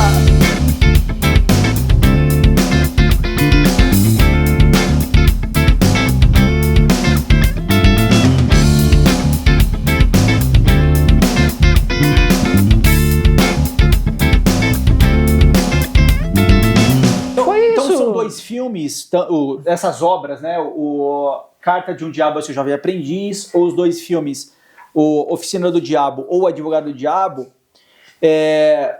vai ficar claro, então, essa questão da ação demoníaca na nossa vida de um jeito muito sutil. Muito sutil. De um jeito muito sutil. Eu queria pegar um ponto agora, vamos pro... Ele é mais rasteiro, né? Esse é o ponto da tentação, né? São filmes que vão trabalhar o lado do demônio da tentação. São 3 níveis, né? O demônio age na nossa vida pela tentação, que é o mais comum. Age em objetos por uma coisa chamada infestação, que às vezes aparece formiga numa parte de metal da casa, cupins, baratas, escorpião, é comum assim, né? Tem muitos relatos de infestação, é uma forma como o demônio age muitas vezes, mas age em objetos, e na vida das pessoas a possessão. A possessão, a gente tem algumas... Vamos pegar aqui na Bíblia, vamos pegar Mateus 8. Mateus 8, 28.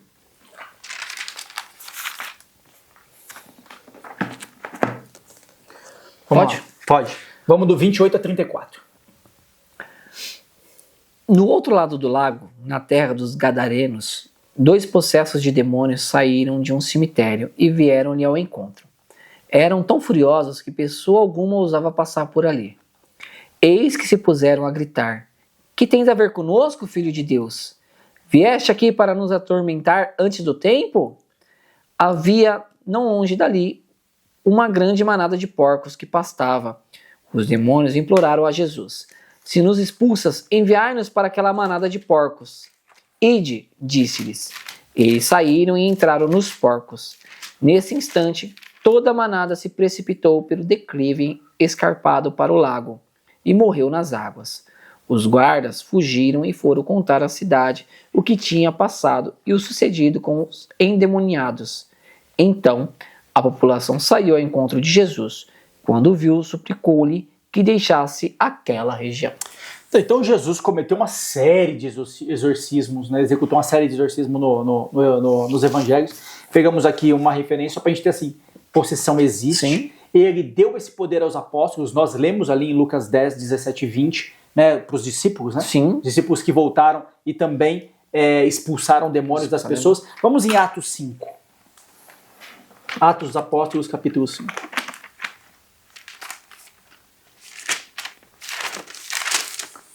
Peguei. Atos dos Apóstolos, capítulo 5, só um versículo, aí, né, sobre o poder dado aos apóstolos. Achei. 5. Falando sobre as pessoas que iam até os apóstolos. Cristo já ressuscitou e já foi aos céus, tá? Capítulo 5, versículo 16. 16. Também das cidades vizinhas de Jerusalém afluía muita gente, trazendo os enfermos. Lê o 15 e o 16, por favor. 15 e 16? De maneira que traziam os doentes para as 14, ruas. 14, 15 e 16. Vai. Tudo bem. Vai ser melhor. É por aprendizado, dessa vez passa. 14, 15 e 16. Cada vez mais aumentava a multidão dos homens e mulheres que acreditavam no Senhor. De maneira que traziam os doentes para as ruas e punham-nos em leitos e macas, a fim de que, quando Pedro passasse, ao menos a sua sombra cobrisse algum deles. Também, das cidades vizinhas de Jerusalém, afluía muita gente, trazendo os enfermos e os atormentados por espíritos imundos, e todos eles eram curados. Então você vê que só a sombra de Pedro já curava os doentes, né? Mas além disso, os apóstolos, né? Pedro e os apóstolos expulsavam demônios. Final aqui do versículo 16. Vamos pegar ali, vamos para o capítulo 19. Cena curiosa. Do Atos mesmo. Do Atos mesmo? Capítulo 19. Cena curiosíssima. Versículo 13. 19, 13? Sim. Vamos lá. Peraí, tô chegando, cheguei. Ó, lê do 11 ao 16. Tá bom. Deus fazia milagres extraordinários por intermédio de Paulo, de modo que lenços e outros panos que lenços, né? Isso. Lençóis e outros panos que tinham tocado seu corpo eram levados aos enfermos, e afastavam-se deles as doenças, retiravam-se os espíritos malignos. Interessante, né, cara? As relíquias dos santos aqui, né?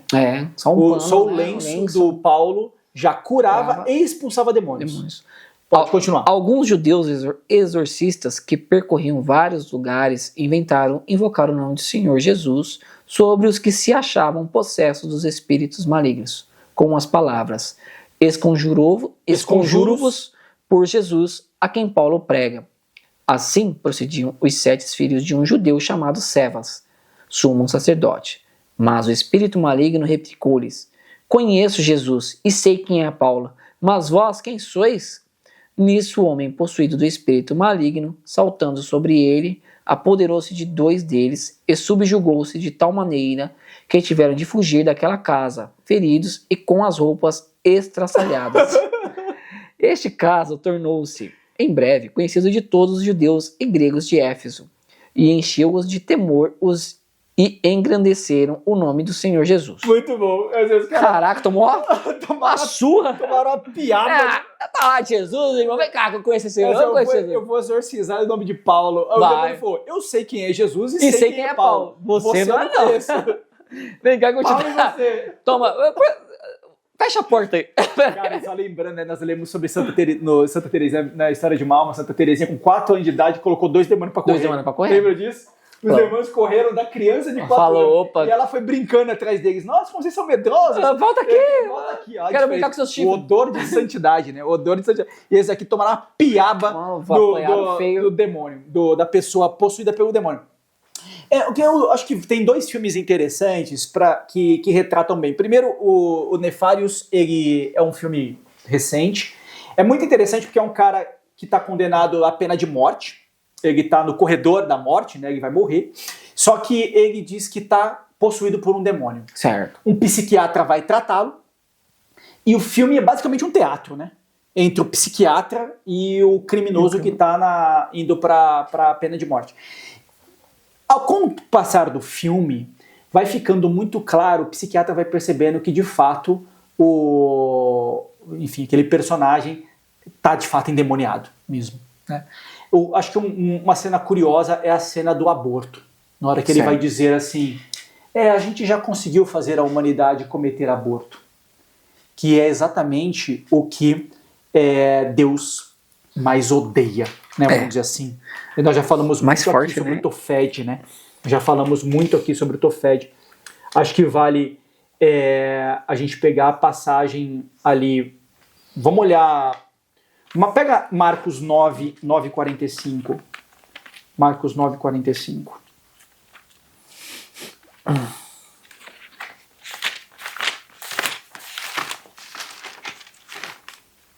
Pegou aí? Marcos 9:45, vai.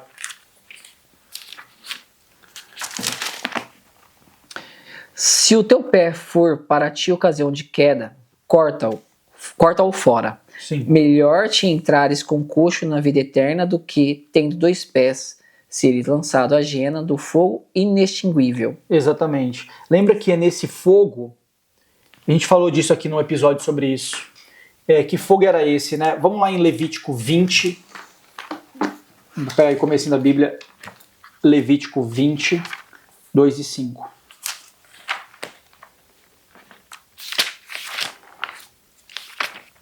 Passou aqui, peraí. 20, versículo 5? Versículo 2 a 5. 2 a 5. Todo israelita ou estrangeiro que habita em Israel e que sacrificar um de seus filhos a Moloque será punido de morte. O povo da terra o apedrejará, eu voltarei o meu rosto contra ele e o cortarei do meio de seu povo, porque manchou o meu santuário e profanou o meu santo nome, dando um de seus filhos a Moloque. Se o povo da terra não se importar por ser homem, por este homem ter dado um de seus filhos a Moloque, e se não matar, eu voltarei meu rosto contra ele e contra sua família, e o cortarei do meio de seu povo, com todos aqueles que se prostituem como ele, prestando culto a Moloque. E que culto é esse ao Moloque, né? Se a gente vai ali, vai no Isaías 30, 33.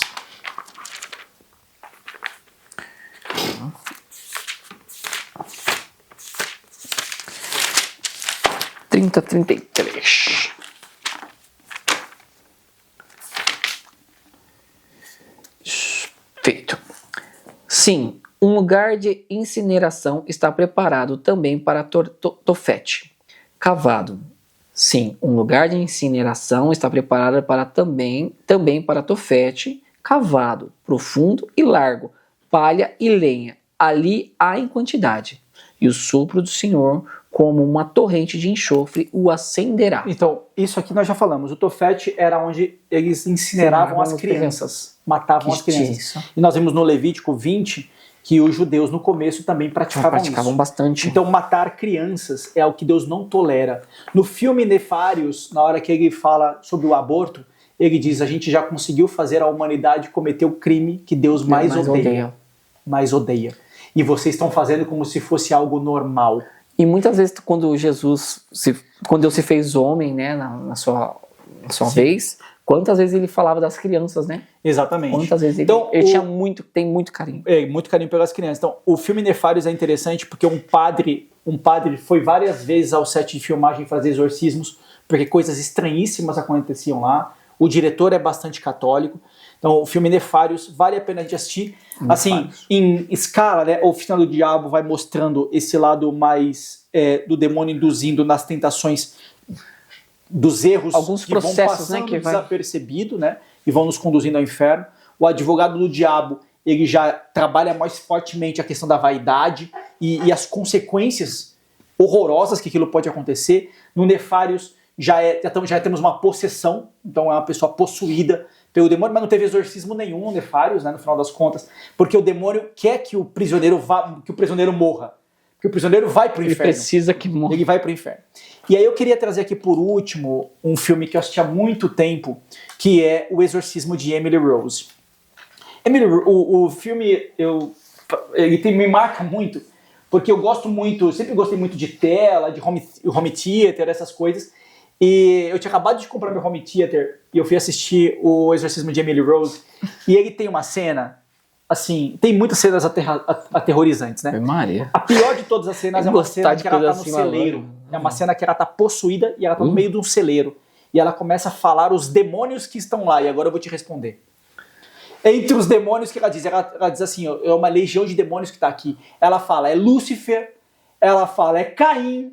Misericórdia. Ela fala, é Judas, Iscariotes, Jesus todos nela ali. Quando você perguntou, né, o Caim tá no inferno, pô, no filme do Exorcismo de Emily Rose, ele se encontra lá. Ele se encontra possuindo a Emily Rose. O Exorcismo e aí eu lembro que eu coloquei no último volume do meu home theater, e ela começa a dar uns gritos, cara, que eu nunca mais saiu da minha mente, aqueles gritos. Cara, aquela atriz não ganhou um Oscar, eu não sei porquê, só porque normalmente filme de terror não ganha Oscar. Mas aquilo ali é, assim, quem puder, não assistam com crianças, não é um filme pra criança. Tem pra adulto, né? Mas ele não eu aconselho a mim terror, e ele é um terror que ele realmente te perturba. Porque não é um terror açougue, não é um terror, é um terror que você fala, caramba, mano. Porque tem um detalhe, o filme Exorcismo de Emily Rose, ele é baseado numa história real, num exorcismo que aconteceu na década de 70 com uma menina chamada Anneliese Michel. Ela é alemã, Anneliese Michel. Ela é uma história real, tá? A Anneliese é uma garota recém-adulta, ou adolescente recém-adulta, muito devota, uma católica muito devota, e ela começa a ter crises de possessão.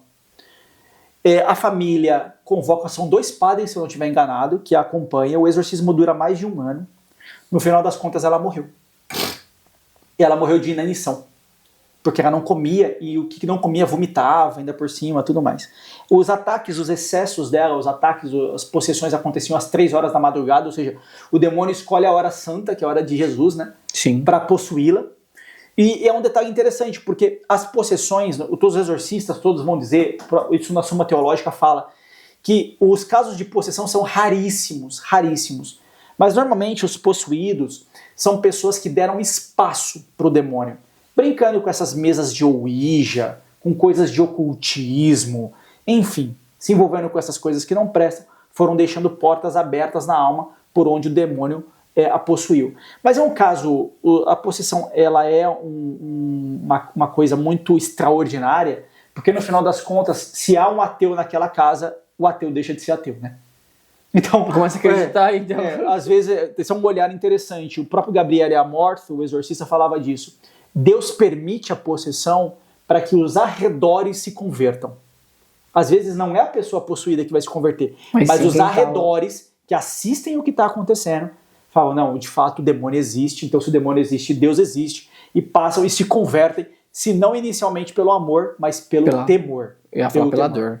Pelo temor. Nossa. Então, o Exorcismo de Emily Rose, é o caso, né, a Anneliese Michel, o filme ele fica mesclando cenas de tribunal, porque pega os pais, porque no final das contas... até tô lendo uma aqui no final das contas, os pais, quem foi condenado, tá? Os pais foram condenados e os padres também. Os padres foram presos. Os 2 padres. Os 2 padres foram presos. Os pais também foram condenados à prisão. Caraca. Só que o juiz acabou dando uma sentença meio assim, pais, vocês são culpados, mas como vocês já sofreram muito pela filha de vocês, então a cadeia tá amenizada, sabe? Porque vocês já estão sofrendo... Os padres também, porque os padres também sofreram muito. Tem algumas pessoas que entendem sobre o assunto que vão dizer que ali foi um erro de técnica até dos padres, que acabaram deixando-a chegar naquela situação deplorável. Tem vídeos, não tem vídeos do exorcismo na internet, mas tem áudios, porque os padres gravavam os exorcismos. Então tem várias sessões de exorcismo que estão gravadas e estão no YouTube, disponíveis, para ouvir. Tá tudo certo. Para ouvir a sessão de exorcismo. Se você quiser, tá liberado, eu tô tranquilo. O filme mostra uma cena interessante que está numa das cartas que ela deixou, que a Anneliese deixou. O filme relata, não sei se em todas as versões do filme, mas ele relata que todas as edições, que assim, no final das contas, Nossa Senhora apareceu para ela. E porque ela era muito devota, ela não era uma pecadora, a Anneliese era muito devota. Então aparece para ela e fala assim: você quer ser curada de fato? Ou você gostaria de continuar sofrendo pelos pecadores? E os santos abraçam o sofrimento, né? E ela diz, não, eu quero sofrer pelos pecadores. Nossa Senhora diz, esse sofrimento vai te levar à morte. mas essa morte vai te levar ao céu, e ela aceita o sofrimento que a leva à morte e a leva ao céu. Esse exorcismo é reconhecido pela igreja. Caraca. Se não todas as sessões, pelo menos uma das sessões é reconhecido pela igreja, mas fica aqui pra gente, as possessões elas de fato existem. Acho que vale a pena assistir o Exorcismo de Emily Rose, porque ele foge muito desse padrão mais comum de Hollywood. A atriz é excelente, o filme é muito bem feito, mas ele vai relatar essa questão da possessão. O que tem que ficar pra gente é que as possessões são raras, mas eles são permitidas por Deus. Também não podemos esquecer de santos que brigavam com o demônio, né? São Padre Pio brigava com o demônio. São João Maria Vianney. São João Maria Vianney tem uma história dele assim, que ele ouvia barulhos na casa paroquial e ele chamou os homens da paróquia para falar assim, não, acho que tem alguém querendo invadir aqui, né? Aí os homens dormiram algumas noites na casa paroquial, ficaram na casa paroquial de madrugada, ouviram os barulhos e chegaram pro São João Maria Vianney e ele falou para ele, padre, tem barulho mesmo na casa, mas não é gente não. A gente investigou tudo aqui. E aí o padre disse, então se não é gente, é o demônio. Podem ir embora que com ele eu me entendo. Eita, com ele eu me entendo. Sabia. O demônio metia fogo na casa, na cama dele, do São João Maria Vianney. O Padre Pio também, né? O Padre Pio tinha cena de brigas físicas com o demônio. E o Padre Pio relatava que Jesus ficava assistindo. E depois dizia, mas por que você deixa isso acontecer comigo, né? Então, isso muitos místicos também tiveram esses embates, às vezes físicos, com o próprio demônio, né? Físicos com o próprio demônio. O que a gente tem que entender é que Cristo sempre supera, né? Cristo sempre vence. Acho que vale aqui pra gente ler Lucas 22. Você tá Vamos maluco, ler Lucas 22. Vamos de brigar com o demônio.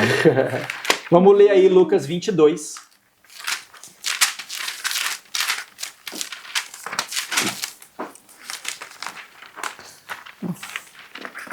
Lucas 22, Já pensou, 31. cara? Já nós sair na porrada com nossa, misericórdia. 22, 31. Vai, 31 e 32. Tá. Simão, Simão, eis que Satanás vos reclamou para vós peneirar como trigo. Mas eu roguei por ti, para que a tua confiança não desfaleça. E tu, por tua vez, confirma os teus irmãos. Então você vê assim, né? Satanás pediu para peneirar Pedro. Simão, Simão, eis que Satanás vos reclamou para vos peneirar como trigo. Mas eu roguei por ti. Então Cristo reza, Cristo intercede pela gente. E no céu, né, Cristo é o nosso defensor. Ele é o nosso defensor. Então a esperança não pode esmorecer nunca. Esse livro do padre Antônio Fortelli fala que a gente corre dois erros com o demônio. Ou a gente superestima demais o demônio e acha que ele tem poderes demais, ou a gente subestima o demônio achando que ele não existe. As duas coisas para um demônio é bom. Ou você acha que ele tá vivo ainda. Ou você acha que ele é forte demais, que ele é muito fraco. te amedronta, ou você acha que ele não existe. Verdade. O padre Fontenelle fala sobre isso, ele diz que Hollywood presta um grande serviço ao inferno, porque, por vezes, ou mostra que o Satanás é muito forte, ou às vezes mostra o Satanás como um babaca, um bonequinho, um palhacinho num boneco, ou esse it, ou essas coisas assim, pra assim, você fica, isso é coisa de tonto, entendeu? Ou retrata ele como um tonto, ou retrata ele como super poderoso. Então, poucas vezes as obras, como esses livros que a gente falou, ou esses filmes que a gente relatou, mostra de fato quem ele é. Um pouco de como ele é, pra gente ter um pouco mais de noção de como ele é. Pega Romanos 8:39. Pra gente... Romanos 8:39.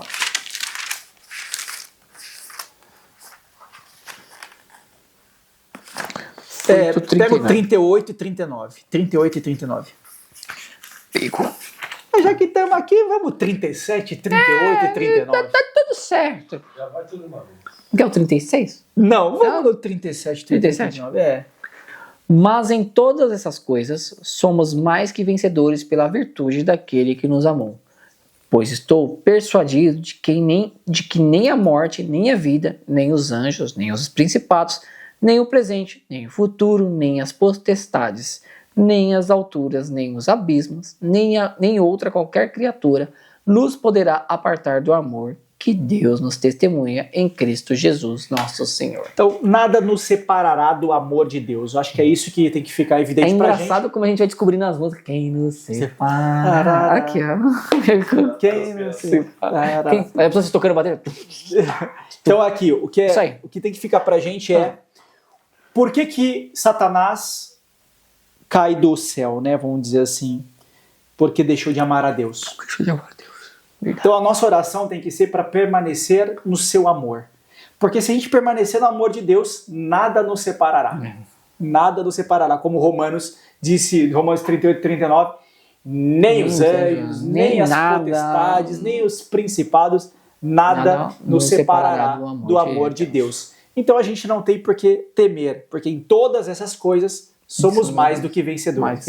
Mais que vencedores. É isso. Oração firme, terço na mão, joelho no chão, buscar a graça de Deus através dos sacramentos, da oração, jejum, da meditação da palavra, das práticas de caridade, e o demônio fica no chinelo. Um leão a rugir, mas preso na sua jaula. Boa, isso, moleque! Nossa, foi bom, né? Boa, gostei. Acho que por hoje é só. Nossa, né? Passou 2 horas de boa, né? Caramba! Caraca, que gostoso. Foi bom, legal. Foi bom, muito bom. Se você gostou, deixa seu comentário, aquele like. Se inscreve aqui. Por favor, galera. Comentáriozinho. E estamos também no Instagram com o podcast direto da Arca. E é isso aí. É isso, pessoal. Por hoje é só. Curtam e compartilhem, comentem com a gente. Oração.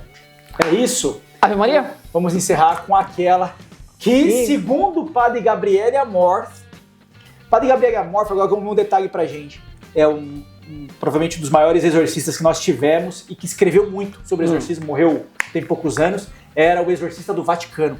Todo bispo é um exorcista, tá? É que na prática os bispos acabam preparando outros padres para ser exorcistas, até por conta das atividades diocesanas que eles têm. Mas todo bispo é, por excelência, um exorcista. O Padre Gabriele Amorth vai dizer assim que, quando ele forçou um demônio, né, a falar coisas, em nome de Jesus o demônio não pode mentir. Em nome de Jesus ele não pode mentir, ele é forçado a falar a verdade. E ele disse que é óbvio que ele odeia Cristo, né? E teme Cristo, mas ele não suporta Maria. Por quê? Porque o demônio diz, Cristo tem natureza humana, mas tem natureza divina. Então tá tudo bem, vamos dizer assim, né? A gente odiá-lo, mas a gente não suporta Maria. Só divina. Não suporta, porque como uma criatura, que foi justamente por conta das criaturas que nós caímos do céu, por conta dos humanos, como uma humana pode, de fato, amar tanto a Deus. Amar tanto a Deus. Então, quando Maria pisa, os demônios gritam. E aí volta a Gênesis 3,15, que a serpente vai lhe morder o calcanhar e ela vai pisar na cabeça da serpente. Então peçamos a intercessão daquela que pisa na cabeça da serpente. Ave Maria, cheia de graça, o Senhor é convosco. Bendita sois vós entre as mulheres, e bendito é o fruto do vosso ventre, Jesus. Santa Maria, Mãe de Deus, rogai por nós, pecadores, agora e na hora de nossa morte. Amém. Valeu, pessoal. Até mais. Encerramos em nome do Pai, do Filho e do Espírito Santo. Amém. Ficam com Deus. Tchau, tchau.